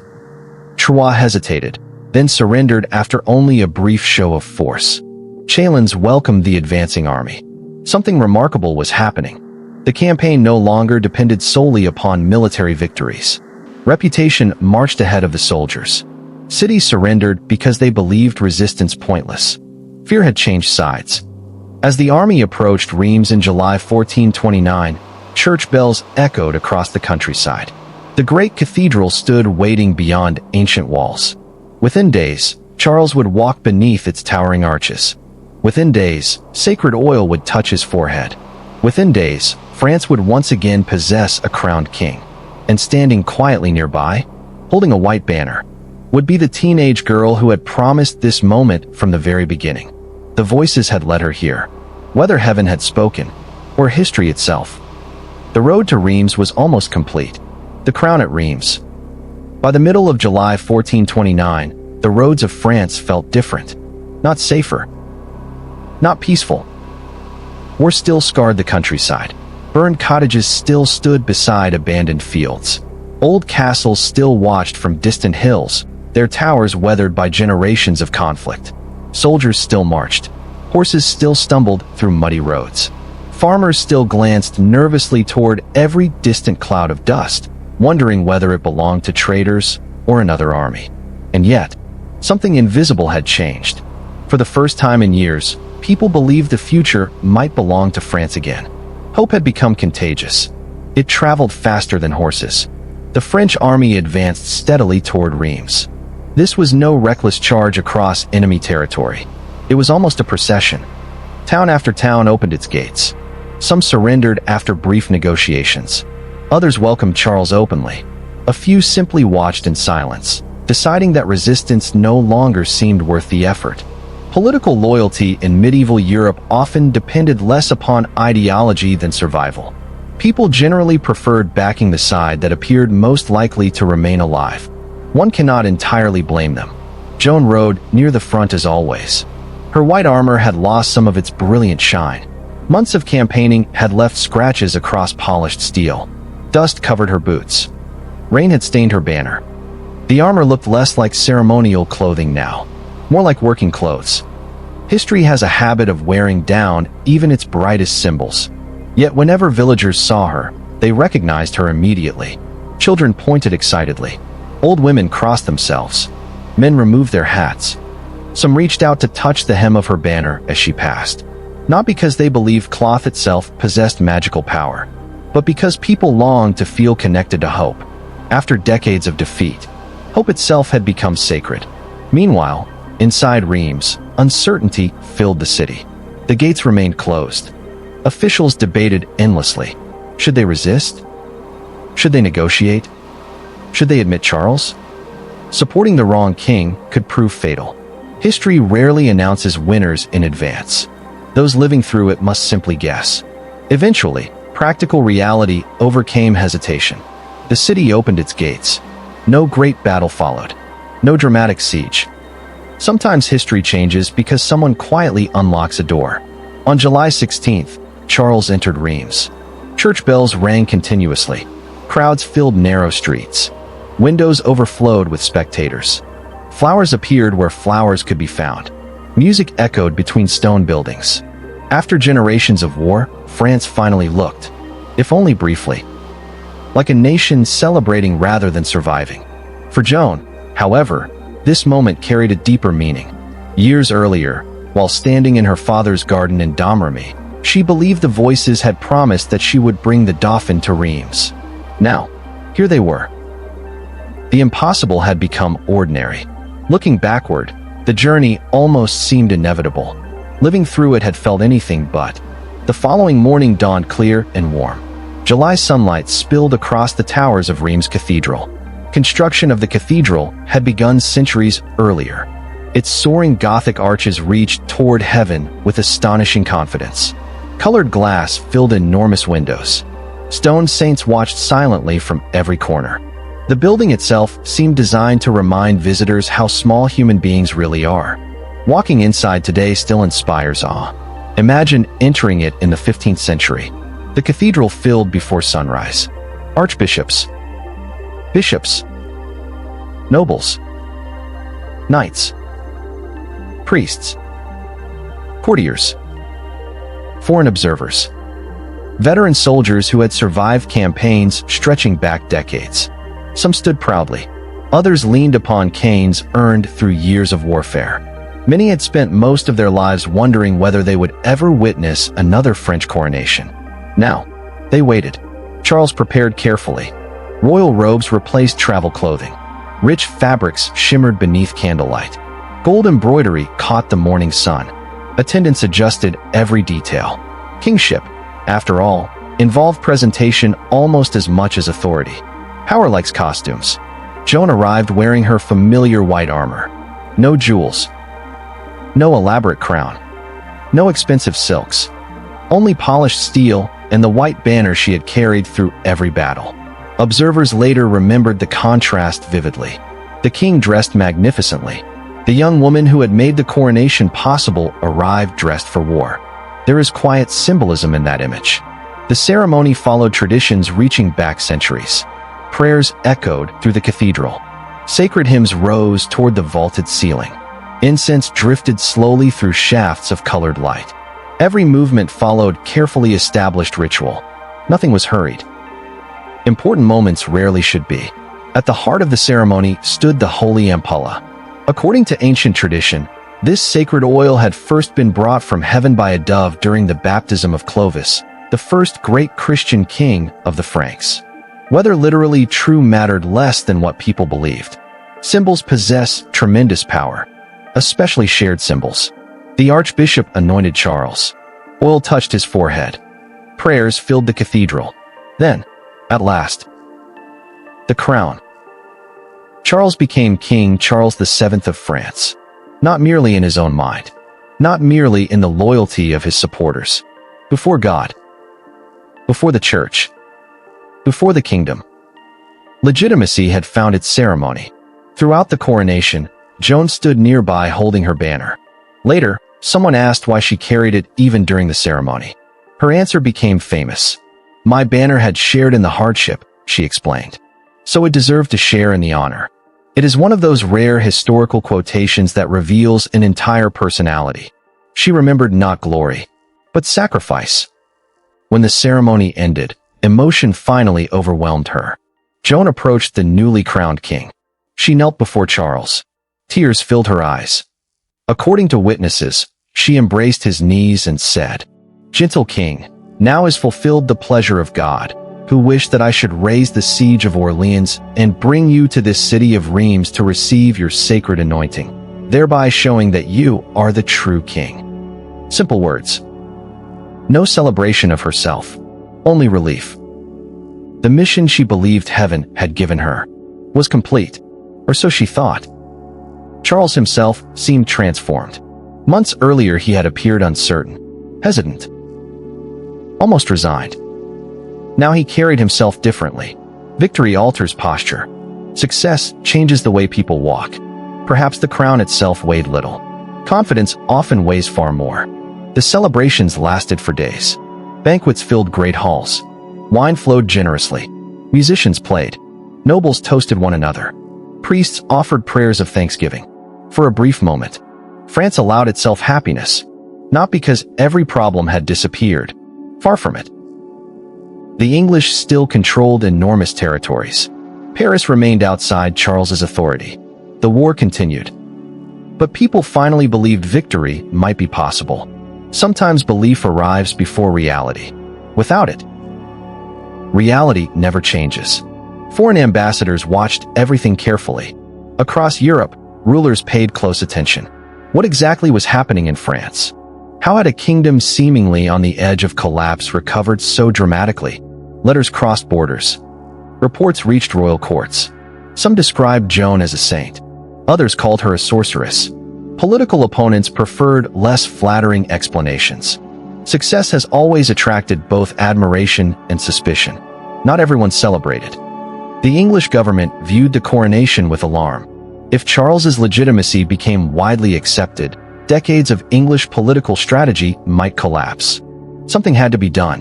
Military defeat was one problem. Losing the argument about who truly ruled France proved even more dangerous.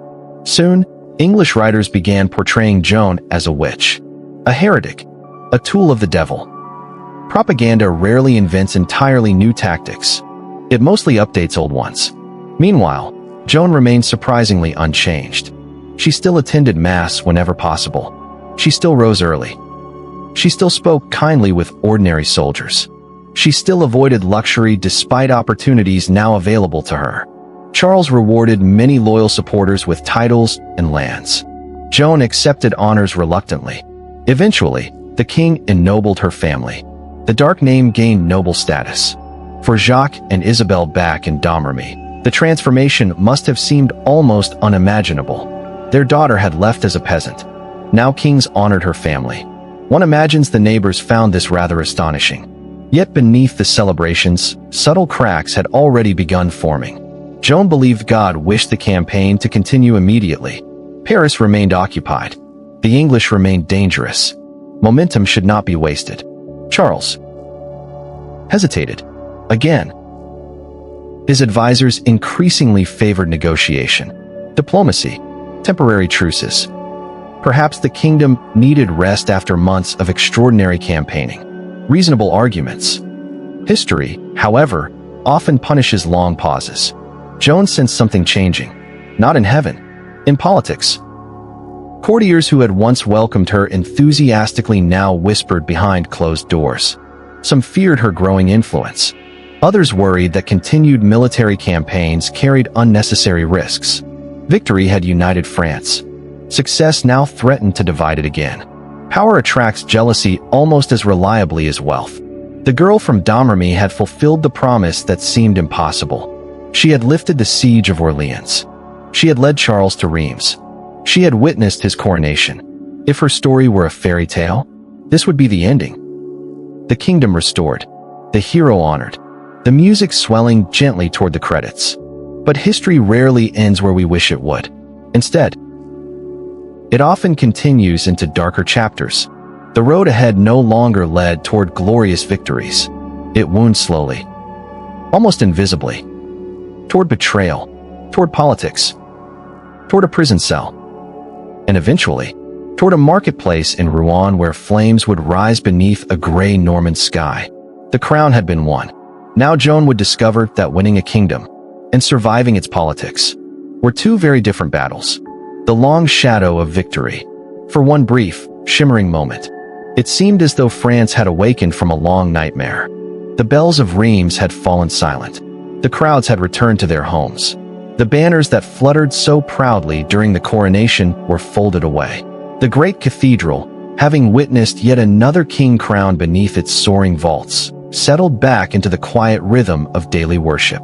Outside its walls, however, the war waited patiently. Wars are like winter storms. Even when the sun briefly appears, the cold often lingers beneath the surface. Joan believed the path ahead was perfectly clear. Paris, the capital, remained under the control of the Anglo-Burgundian alliance. To Joan, this was not merely another military objective. It was unfinished business. A crowned king without Paris still ruled an incomplete kingdom. The voices, she insisted, urged action. Move quickly. Do not allow the enemy to recover. Strike while hope still burned brightly. She had repeated this lesson throughout the campaign. Momentum mattered. Perhaps more than anything else, Charles VII saw the world differently. Or perhaps, he had always seen it differently. Victory had strengthened his position enormously. For the first time in years, he could negotiate from relative confidence instead of desperation. Many of his advisors believed diplomacy offered greater rewards than continued warfare. Why risk everything? Why march toward another bloody siege? Why not pause? Talk. Rest. Consolidate what had already been won. These were not foolish questions.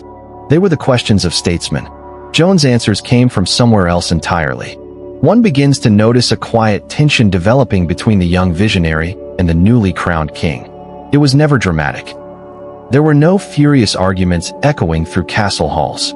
No theatrical confrontations. Instead, there was hesitation, delay, carefully worded discussions, meetings that ended without decisions. History often changes not through explosions, but through silence. During the weeks following the coronation, Charles entered negotiations with Philip the Good, Duke of Burgundy. Philip was one of the most powerful men in Europe.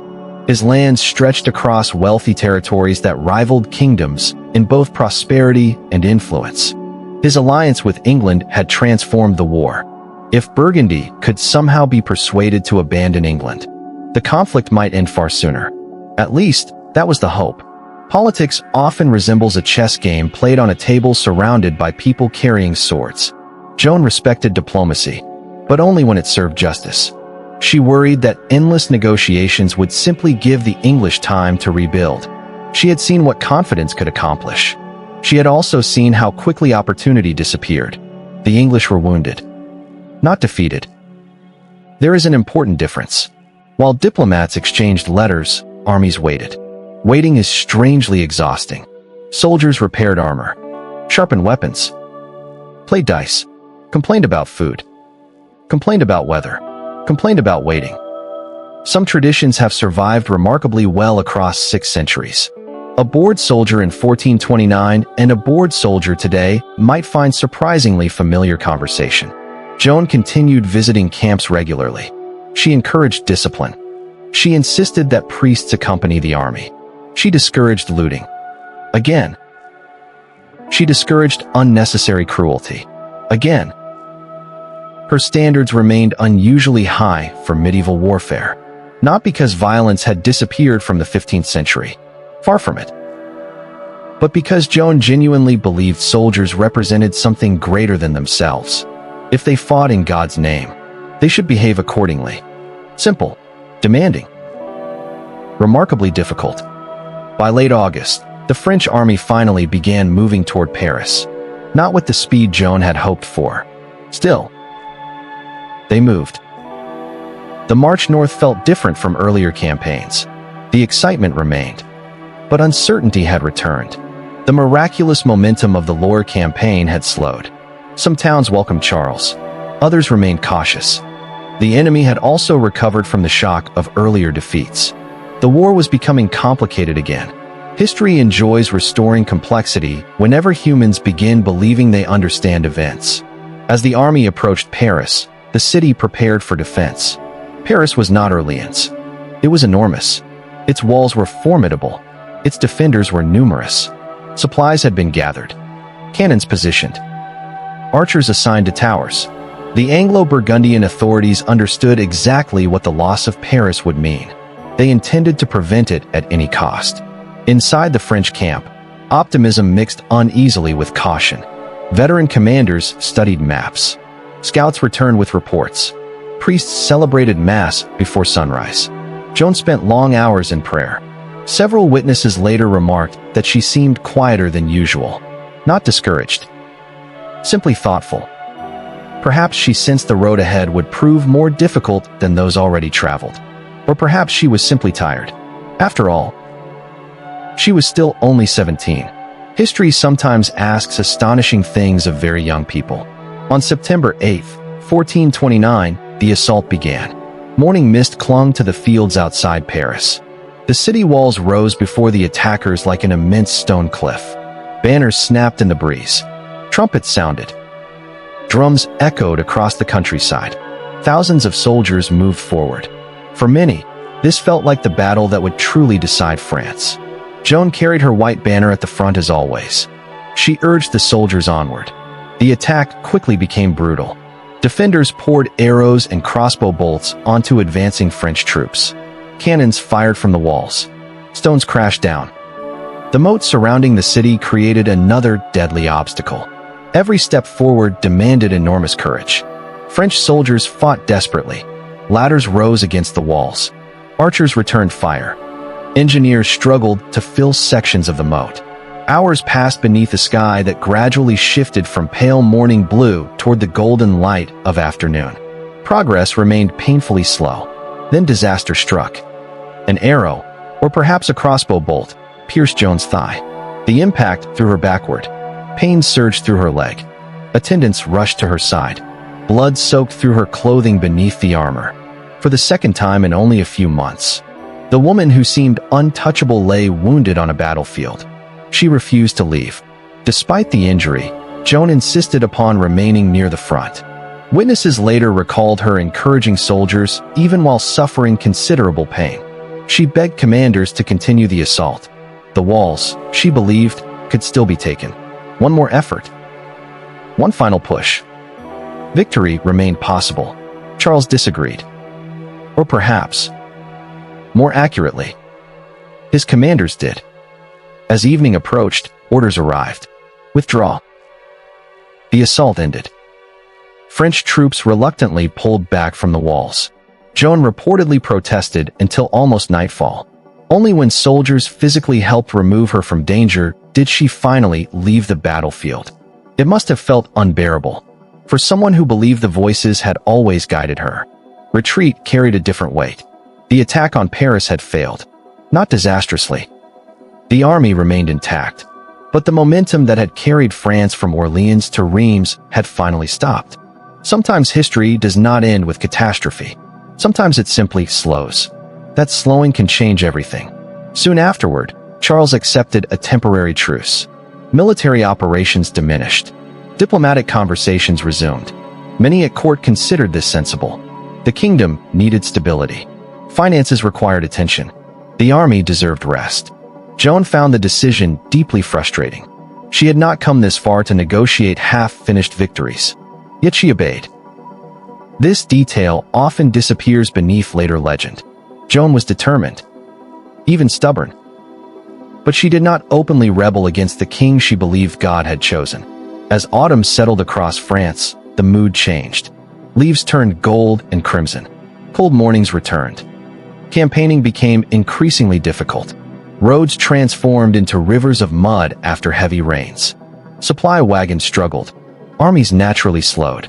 Nature had once again entered the conversation. Generals may plan campaigns. Weather retains veto power. Joan spent much of the winter participating in smaller military actions. Several minor towns surrendered. Others resisted. No great victories followed. No dramatic miracles. Just the exhausting reality of prolonged war. It is worth remembering that history is not composed entirely of famous moments. Most of it consists of ordinary days lived between extraordinary ones. The royal court also changed. As Charles's position became more secure, professional politicians regained influence. Counselors, lawyers, administrators, financial officials. These people solved problems through documents rather than banners, through negotiations rather than cavalry charges. Joan had never belonged comfortably in that world. She understood battlefields far better than court intrigue. Yet ordinary people continued believing in her. Wherever she traveled, crowds gathered. Parents lifted children onto their shoulders for a better view. Priests welcomed her warmly. Soldiers smiled when her banner appeared. Her popularity remained immense. Perhaps too immense. Powerful courts throughout history have sometimes grown uneasy when one individual becomes more beloved than institutions themselves. No one needed to plot against Joan. Politics often works through quieter mechanisms. Being gradually left out of important decisions can prove just as effective. Still, Joan refused to abandon her mission. She continued writing wherever she believed she could help. She wrote letters urging peace if England would leave France. She prayed. She fought.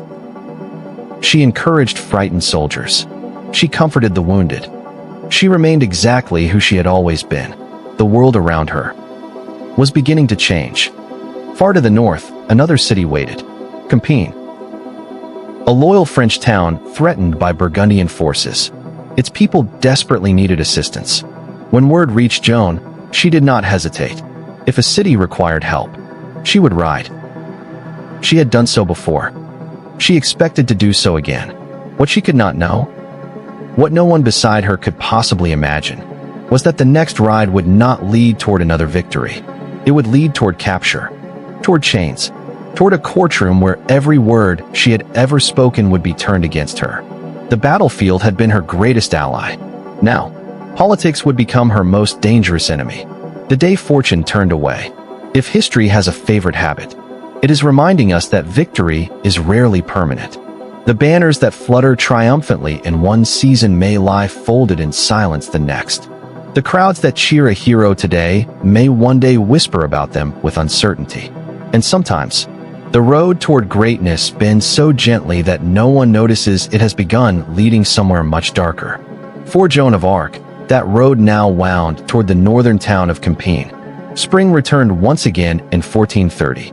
The forests surrounding northern France slowly filled with fresh green leaves. Wildflowers appeared beside narrow country roads. Birdsong returned to valleys that had echoed with marching armies only months before. Nature continued its quiet rhythm. Kings still argued. Soldiers still marched.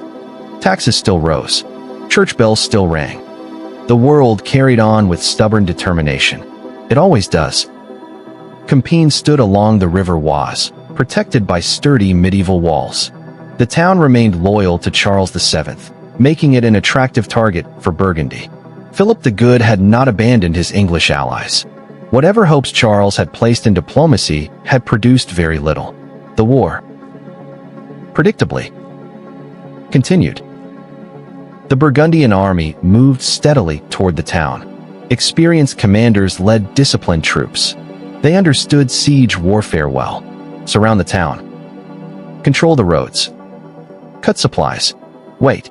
Patience has always been one of history's deadliest weapons.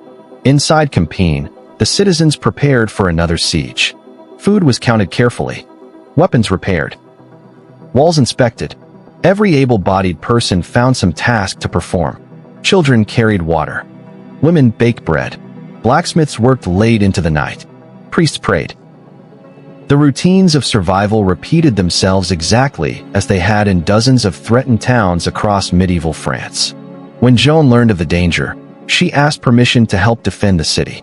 Whether Charles enthusiastically approved or merely allowed her to go remains uncertain. By this stage, the relationship between Joan and the royal court had become noticeably cooler. She still possessed respect. She still possessed honor. But she no longer influenced royal strategy as she had after Orléans. Politics had quietly reclaimed its throne. Nevertheless, she rode north. As always, her white banner accompanied her. A small force of loyal soldiers rode beside her. Many had served with her for months. Some had followed her from the Loire campaign. Others had joined later, inspired by her reputation. Whatever history eventually remembered, these men believed in her. Compiègne welcomed Joan warmly.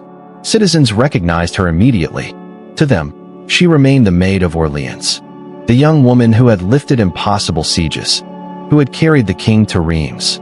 Surely, if anyone could help, it was Joan. Hope, once earned, is difficult to extinguish. The situation around the town proved dangerous. Burgundian forces established camps nearby.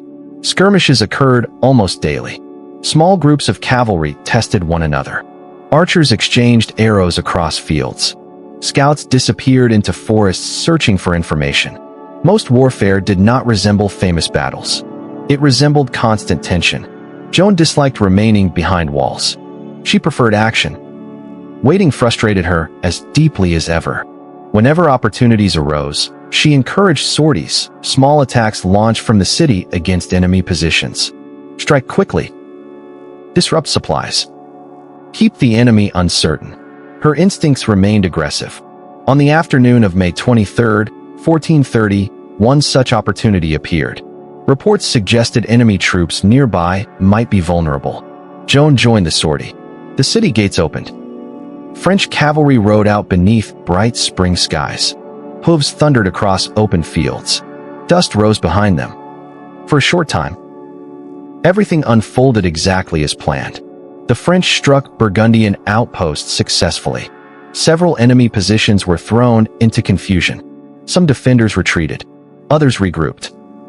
What began as a successful raid, however, soon changed. Additional Burgundian forces arrived. More than expected. Far more. The balance shifted rapidly. Joan realized the danger almost immediately.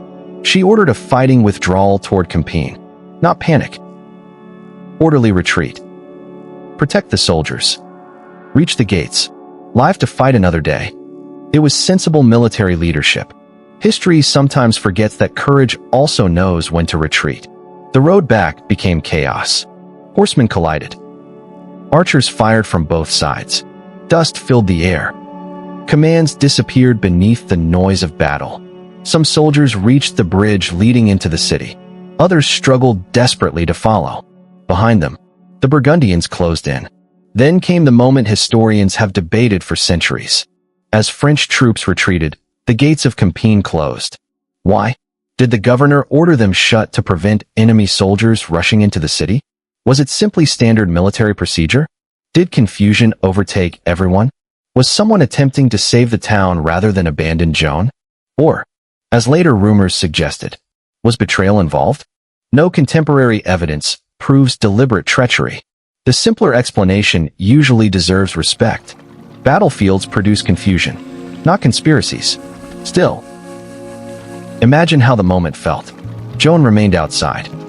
She turned repeatedly to protect retreating soldiers. Several witnesses later recalled her refusing to abandon men still fighting. She had always ridden near the rear during withdrawals, covering others.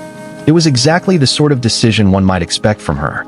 It was also the decision that sealed her fate. Burgundian cavalry surrounded her. Her horse struggled. Weapons flashed. Voices shouted from every direction. One soldier reportedly seized the edge of her cloak, pulling her from the saddle. She fell. For a brief moment, the Maid of France stood surrounded. She could have continued fighting. She could have attempted escape on foot. Instead, realizing resistance had become impossible, she surrendered. She was 18 years old. News spread rapidly. The maid has been captured. The words echoed through France like a cold wind. Inside Compiègne, despair settled heavily. Outside, Burgundian soldiers celebrated. Some reportedly stared at their famous prisoner with open curiosity. This was the young woman who had frightened armies, who had inspired kings. She looked remarkably ordinary. History's greatest figures usually do. Joan was not immediately handed to the English. Instead, she became a valuable political prisoner. In medieval warfare, noble prisoners often represented wealth. Ransom could transform fortunes. Joan, however, represented something even more valuable: propaganda. If the English could somehow destroy her reputation, perhaps they could destroy everything she symbolized. She was taken first to the castle of Beaulieu. Stone walls, iron bars, locked doors. The contrast with open battlefields must have been overwhelming. Joan had spent months constantly moving. Now, the world narrowed to a single room. Her captors treated her as an unusually important prisoner. Extra guards watched her. She remained chained at times, not because she possessed supernatural powers, because she had attempted escape almost immediately. One cannot accuse Joan of lacking consistency. If freedom remained possible, she intended to pursue it. She prayed constantly.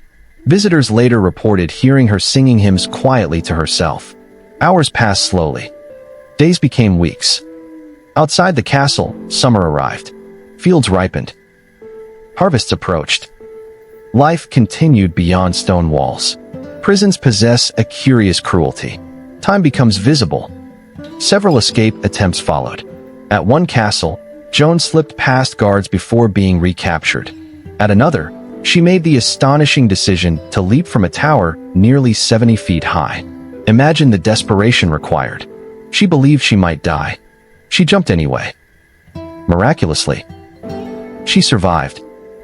Bruised, shaken, injured, but alive.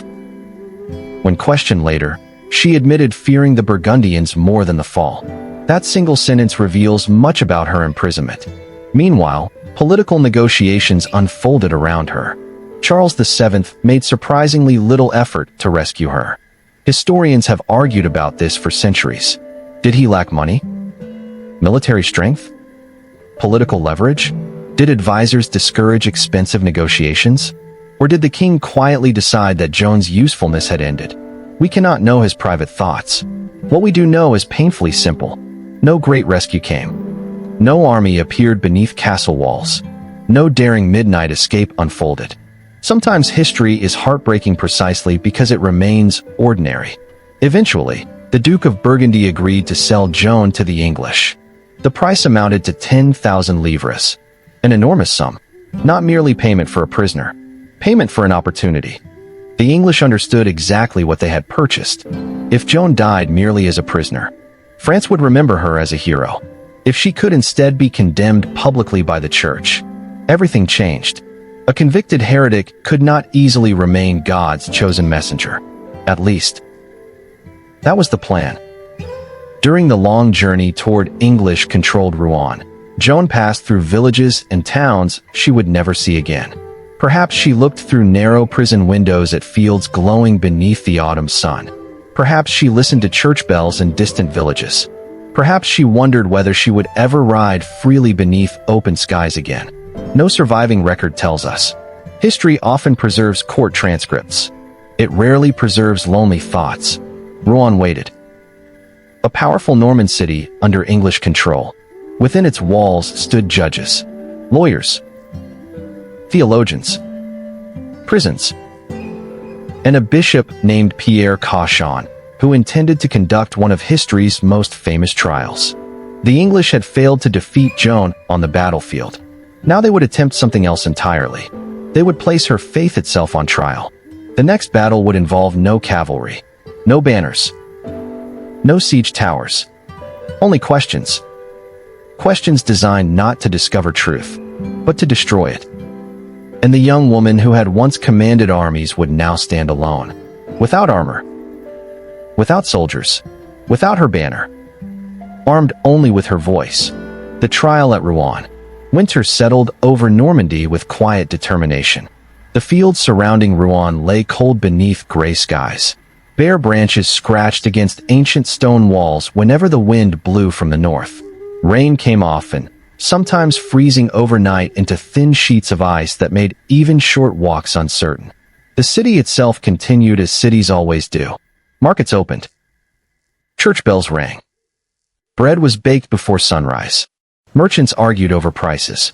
Children played in narrow streets.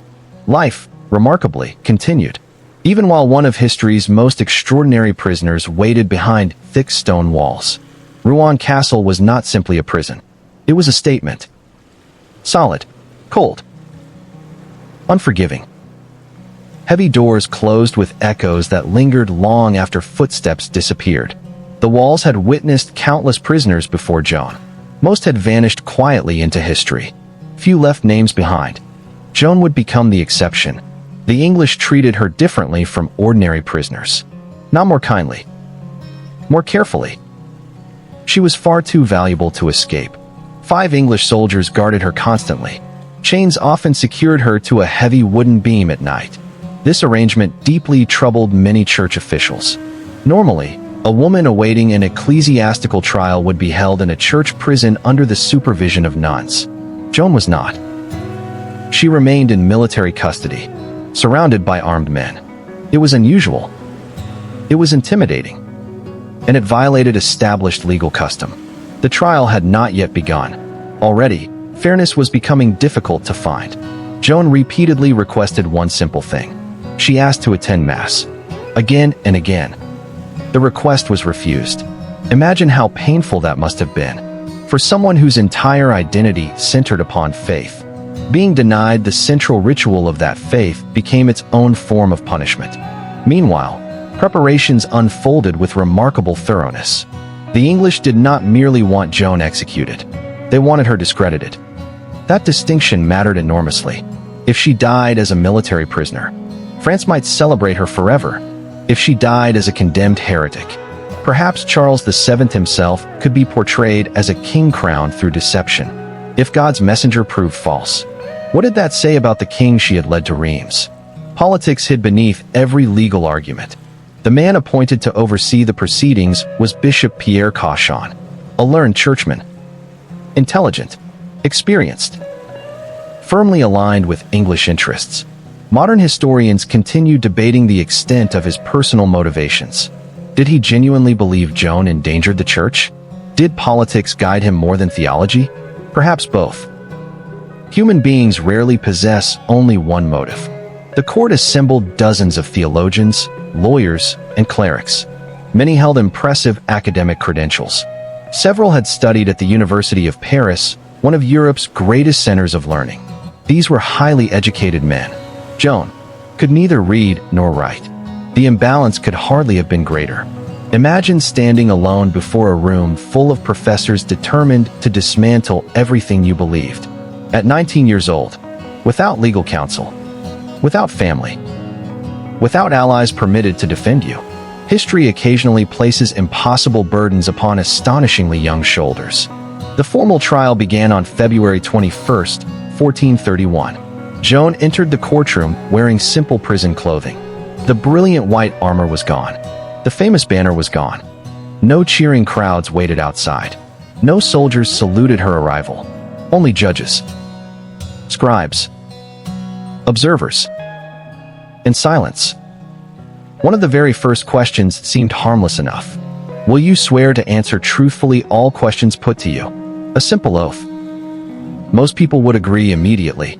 Joan paused, then answered carefully.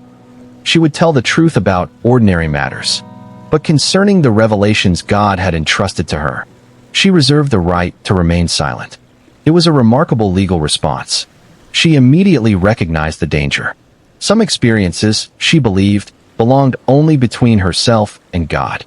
The judges pressed harder. She remained calm. Over the coming weeks, questioning continued for hour after exhausting hour. What were the voices? How did they appear? What language did they speak? Did they wear crowns? How could she distinguish saints from demons? Why had she worn men's clothing? Why had she believed herself chosen? The questions came endlessly, some sincere, many carefully constructed traps. Joan answered with astonishing composure. Again and again, experienced theologians attempted to confuse her. Again and again, she refused to become confused. At one point, a judge asked whether she knew she stood in God's grace. It was a brilliant trap. Church doctrine taught that no one could claim absolute certainty of being in a state of grace. Answer yes, and she risked accusations of pride. Answer no, and she appeared to doubt her own divine mission. Joan replied, "If I am not, may God put me there, and if I am, may God so keep me."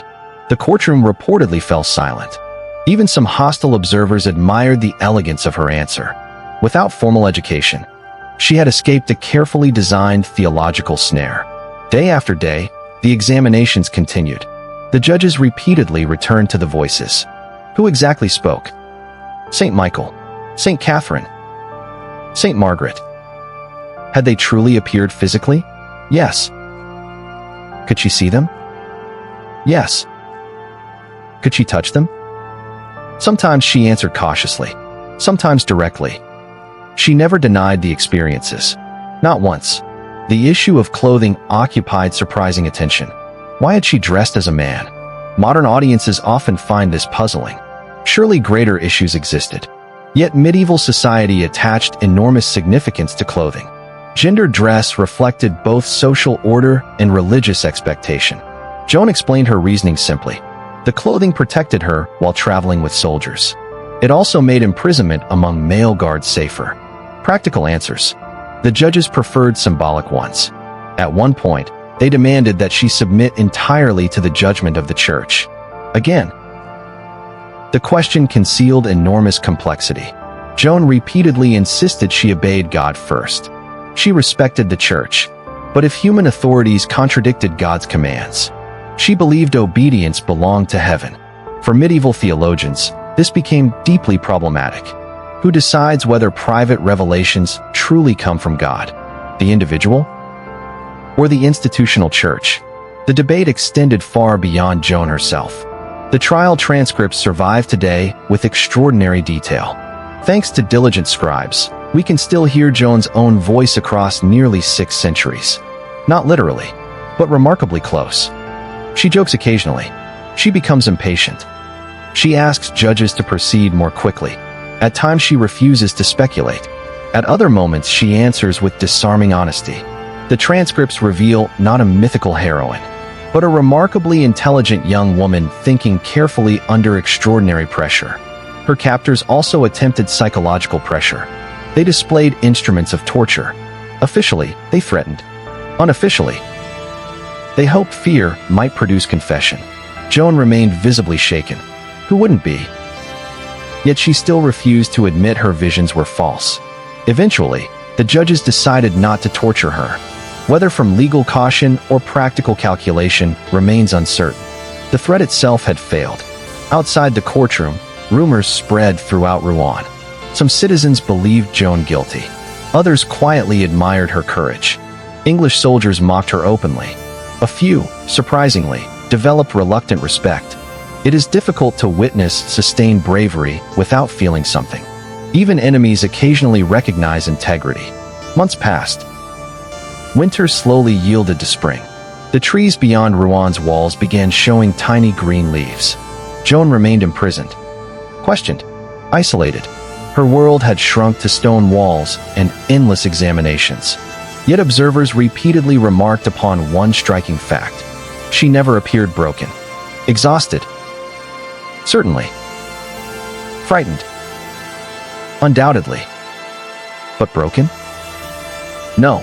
Eventually, the judges compiled 70 formal accusations. These ranged from her claims of divine visions to her clothing, military activities, and alleged disobedience. Later, the list was condensed into 12 principal articles. The legal machinery moved steadily toward its conclusion. The outcome, by now, seemed increasingly predetermined. Trials conducted under political pressure often discover exactly what politics expects. Still, one final opportunity remained. If Joan publicly renounced her visions, admitted deception, and agreed never again to wear men's clothing, her life might be spared. Not freedom.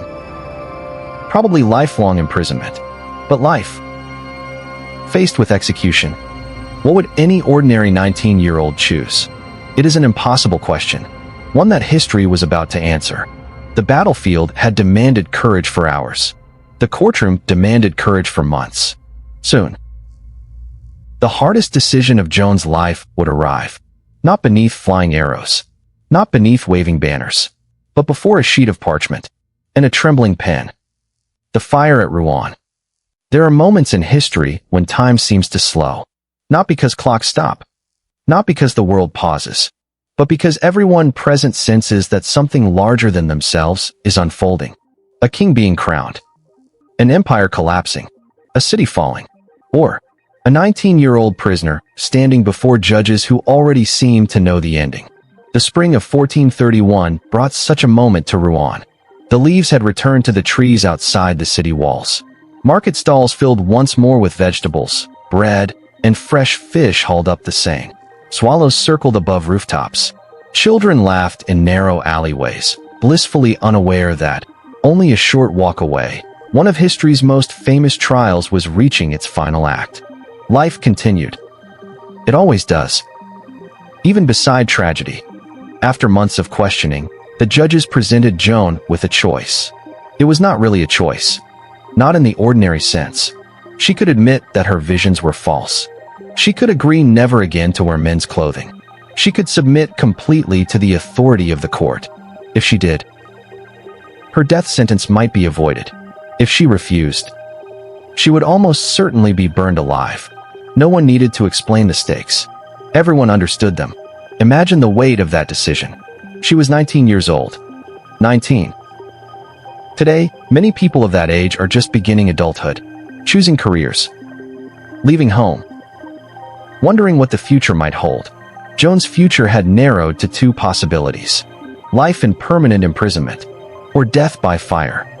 History has seldom asked so much of someone so young. On May 24th, 1431, Joan was taken to the cemetery of Saint-Ouen. A large crowd gathered. Clergy stood in elaborate robes. English officials watched carefully. Soldiers surrounded the area. A wooden platform had been built where the sentence would be announced. Nearby, the executioner waited. The stake had already been prepared. No one wished to speak about it. Its presence spoke loudly enough. The sermon lasted a long time. Very long.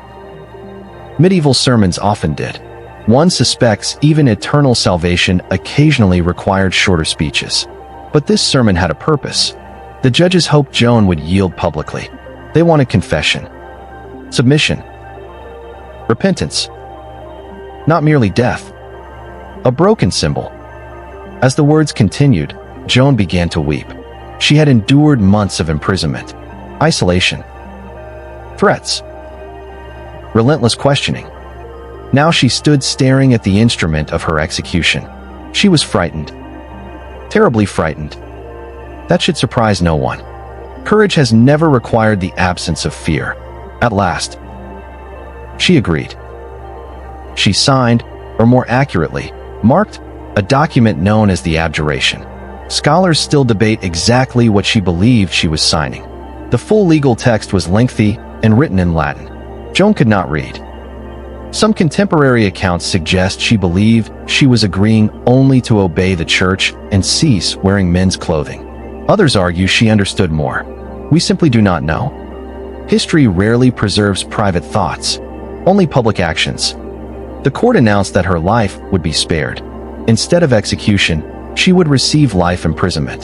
The English were furious. This was not the outcome they wanted. They had not invested enormous resources merely to keep Joan locked away forever. A living prisoner remained dangerous. A dead heretic. Far less so. Joan was returned to her prison, still guarded by English soldiers, still chained, still denied the protection of a convent prison. Almost immediately, something went wrong. Exactly what happened remains one of the most debated episodes in her story. Several days later, Joan was once again wearing men's clothing. Why? The answer matters enormously. Joan later explained that her women's clothing had been removed from the cell.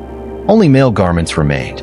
She also stated that dressing as a man offered protection against harassment by her guards. Several witnesses later supported concerns about her treatment. Others disagreed. Some historians suspect deliberate manipulation. If Joan resumed male clothing after formally renouncing it, the court could accuse her of relapsing into heresy. And under medieval law, a relapsed heretic faced execution. Whether this outcome resulted from calculated planning or tragic circumstance remains uncertain. But the consequences proved fatal. When questioned again, Joan made another astonishing declaration. She said the voices had returned. St. Catherine, St. Margaret. They had rebuked her for signing the document. She admitted that fear of the fire had caused her temporary surrender. Now, she withdrew that surrender. If the court wished to condemn her, she would no longer deny what she believed. It was an extraordinary reversal, perhaps inevitable. Joan had built her entire identity upon obedience to those voices. Without them, she no longer recognized herself. The judges needed little time. They declared her a relapsed heretic. The sentence became automatic: death. This time, there would be no second chance. The morning of May 30th, 1431, dawned gray over Rouen. Rain had fallen during the night. The streets remained damp. Merchants paused their work as crowds drifted toward the marketplace, known as the Vieux Marché. Executions always attracted spectators. This one attracted hundreds, perhaps thousands. Curiosity has always drawn people toward history while it is still happening. Joan was awakened early. She confessed. She received communion after lengthy discussion among clergy. That decision itself remained significant. Even in her final hours, some churchmen clearly believed she deserved spiritual comfort. Not everyone involved wished to see her die. Many simply lacked the power to prevent it. She requested one thing before leaving the prison: a cross. An English soldier quickly fashioned a small cross from 2 pieces of wood and handed it to her. She kissed it, then held it tightly. Another cross was taken from a nearby church and carried before her as she walked. Simple acts of kindness sometimes appear in the darkest chapters of history. The procession moved slowly through Rouen. Soldiers surrounded the prisoner. Priests walked beside her. Crowds lined the streets. Some mocked. Some remained silent. Others cried openly. One English soldier reportedly remarked later, "We are lost. We have burned a saint." Whether he spoke those exact words, we cannot know. The story endured because many people came to feel it expressed a profound truth. The marketplace had been carefully prepared. A tall wooden stake stood at its center. Around it lay bundles of firewood. The execution platform had been raised unusually high. This was intentional. The authorities wanted everyone to see. Public punishment depended upon visibility. Joan climbed the platform without resistance. She asked repeatedly for the cross to remain before her eyes. She asked priests to pray. She forgave those who had harmed her. Again and again, witnesses remembered hearing one name upon her lips: Jesus. Not anger. Not revenge. Simply prayer. The executioner tied her securely to the stake, which surrounded her feet. Her hands remained bound. The crowd fell strangely quiet. Even public spectacles possess moments when curiosity gives way to solemnity. The fire was lit. Smoke rose first. Thick. Gray. Carried sideways by the morning wind. Then flames. Slowly at first. Then faster. Witnesses later described Joan continuing to pray as long as she remained able. Several clergy standing nearby openly wept. The executioner himself reportedly became deeply distressed afterward, fearing he had committed a terrible sin. When the fire finally died, English officials ordered an unusual precaution. Joan's body was displayed briefly. They wished everyone to see that she had truly died. Rumors of miraculous escape already worried them. Then, the remains were burned again. Finally, her ashes were gathered and thrown into the river Seine. No grave. No shrine. No relics. Nothing that might become a place of pilgrimage. The authorities intended not merely to execute Joan, but to erase her. History had other plans. News spread rapidly across France. Shock. Grief. Disbelief. The Maid of Orleans was dead. 19 years old. Less than 2 years had passed since she entered Orleans in shining armor. The rise had been astonishing. The fall, equally swift. Yet something unexpected began happening almost immediately. Instead of disappearing, her memory grew stronger. Stories spread. Soldiers remembered. Citizens repeated her words. Children learned her name. The English had destroyed the person. They had failed to destroy the idea. And ideas, unlike bodies, are remarkably difficult to burn. The flames in Rouen eventually faded into gray ash. The marketplace returned to ordinary business. Merchants sold bread. Children played nearby. Rain washed soot from the cobblestones. Time continued.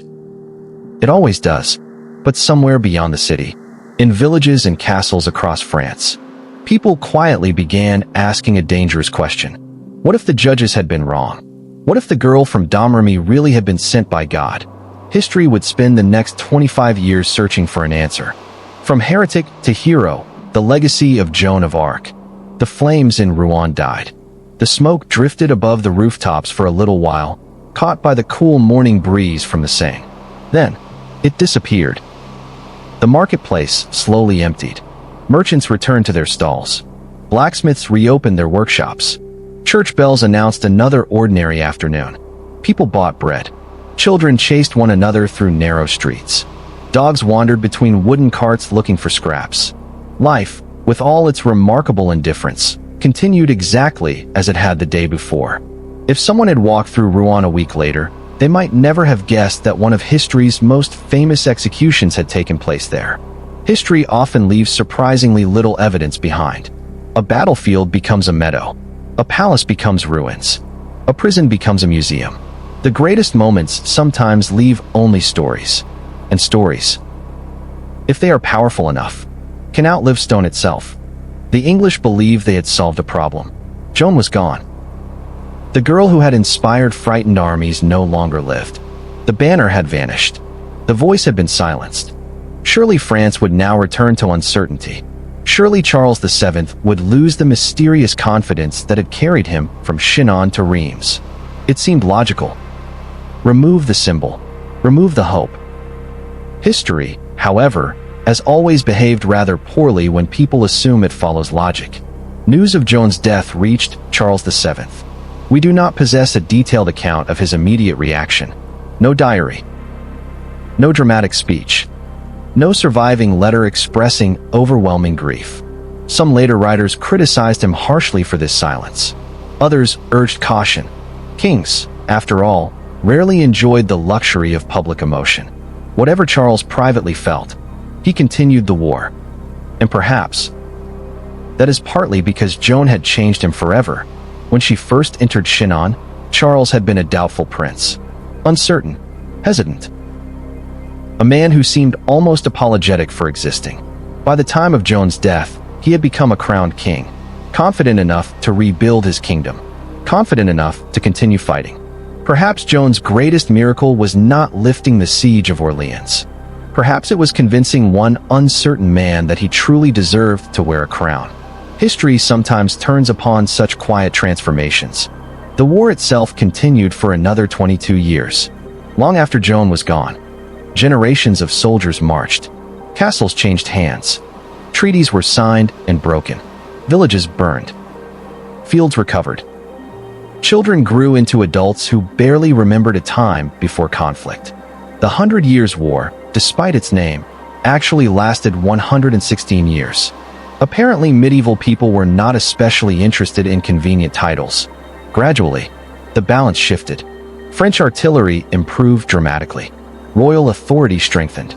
English possessions slowly disappeared. One by one, towns returned to French control. The confidence that Joan had helped awaken never entirely faded.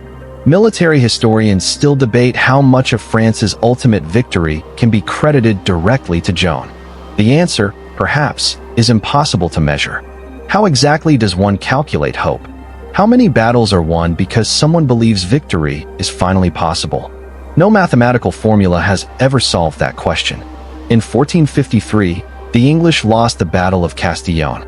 Soon afterward, they surrendered nearly all their remaining territory in France. The 100 Years' War was effectively over. France had survived. Not because of one person alone. History never works that way. But few doubted that Joan had changed its direction. Without Orleans, would Charles have reached Reims? Without Reims, would France have united? Without unity, would the war have ended differently? Questions like these keep historians awake at night. Appropriately enough. Then something extraordinary happened. 25 years after Joan's execution, the church reopened her case. This time, not to condemn her, to examine whether justice had been done. By 1456, circumstances had changed completely. The English had lost much of their influence in France. Charles VII now possessed the authority that had once seemed impossible. More importantly, many people remained deeply uncomfortable with Joan's conviction. Had the trial truly been fair? Had politics disguised itself as religion? The questions refused to disappear. Witnesses who had known Joan came forward. Her mother, Isabelle Romee, appeared. Imagine that moment. A mother who had watched her teenage daughter leave home years earlier now stood before church officials asking them to clear her child's name. One imagines there were tears. Some grief never really ages. Friends from Domrémy testified. Soldiers from Orléans testified. Priests who had met Joan testified. Even people connected with the original trial admitted irregularities. Evidence accumulated steadily. The picture became increasingly clear. The 1431 proceedings had violated numerous legal procedures. Political pressure had shaped almost every stage. The verdict, at best, had been deeply flawed. On July 7, 1456, the church officially overturned Joan's conviction. The judges declared the original trial corrupt. The sentence was annulled. Joan of Arc was no longer officially a heretic. Her reputation had been restored. Too late for Joan herself. But not too late for history. Justice often arrives slowly, sometimes painfully so. Over the centuries, her legend continued growing. Poets wrote about her. Painters filled enormous canvases with scenes from Orleans and Reims. Playwrights reimagined her conversations. Novelists added details no historical source ever mentioned. Every generation seemed to discover a different Joan. The patriot, the saint, the soldier, the visionary, the peasant girl, the feminist symbol, the martyr, the national heroine. History rarely belongs to only one interpretation. Great lives become mirrors in which later generations see themselves. Artists especially adored her story. How could they not? A teenage girl in shining armor leading armies. A lonely prisoner standing before learned judges. A martyr facing death with astonishing composure. It almost seems too perfectly written. Except, it happened. Reality occasionally produces stories that fiction struggles to equal. In the 19th century, France rediscovered Joan with renewed passion.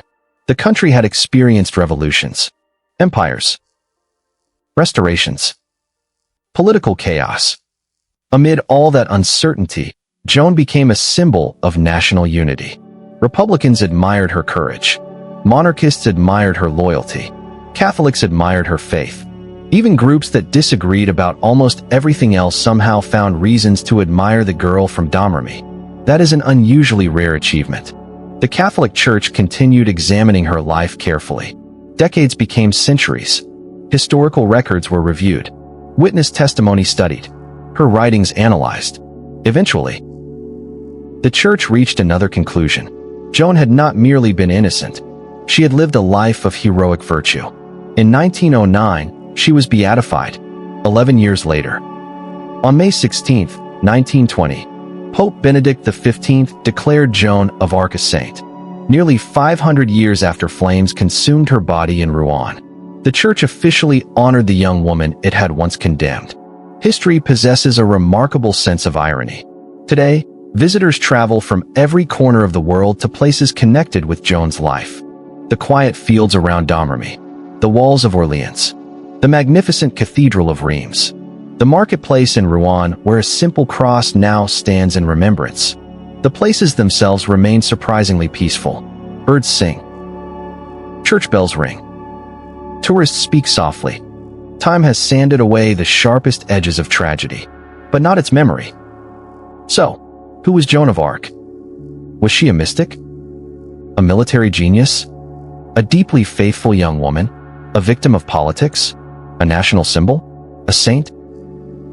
Perhaps. She was all of these. And perhaps she was also something much simpler. A farmer's daughter who sincerely believed that God had asked her to do something impossible, and spent the rest of her short life trying to obey. Whether one believes her voices came from heaven, from her own extraordinary mind, or from somewhere history can never explain, their consequences changed the world. That much is beyond dispute. As the evening grows quiet, imagine once more the village of Domrémy, the same little church, the same narrow paths, the same fields stretching toward the horizon. A cool breeze moves through the trees. Somewhere, church bells echo across the valley just as they did more than 600 years ago. A young girl walks home carrying firewood. No crown, no armor, no banner. No army follows behind her. She has no way of knowing that kings will one day seek her counsel, that generals twice her age will ride where she points, that judges will fear her words, that artists will paint her face, that children centuries later will still learn her name. For now, she is simply Joan, a daughter, a neighbor, a shepherd of small hopes beneath a very wide sky. History has not yet called her. The world has not yet noticed her. The voices have not yet spoken. Or perhaps they already have, softly enough that only she can hear them. And somewhere, beneath the endless stars over medieval France, the wind moves gently through the wheat, carrying with it a story that refuses to disappear. A story not merely about war, or kings, or saints, but about the astonishing power of conviction, about how one ordinary life, lived with extraordinary courage, can alter the course of nations. So, as the candles burn low and the castle walls fade into darkness, let the echoes of distant church bells drift across the sleeping countryside. The armies have long since vanished. The banners have turned to dust. The kingdoms have changed beyond recognition. But the quiet courage of a young woman from Domrémy still lingers in the night, like a prayer carried on the wind. And with that gentle thought, our journey through the life of Joan of Arc comes to its peaceful end. End of documentary.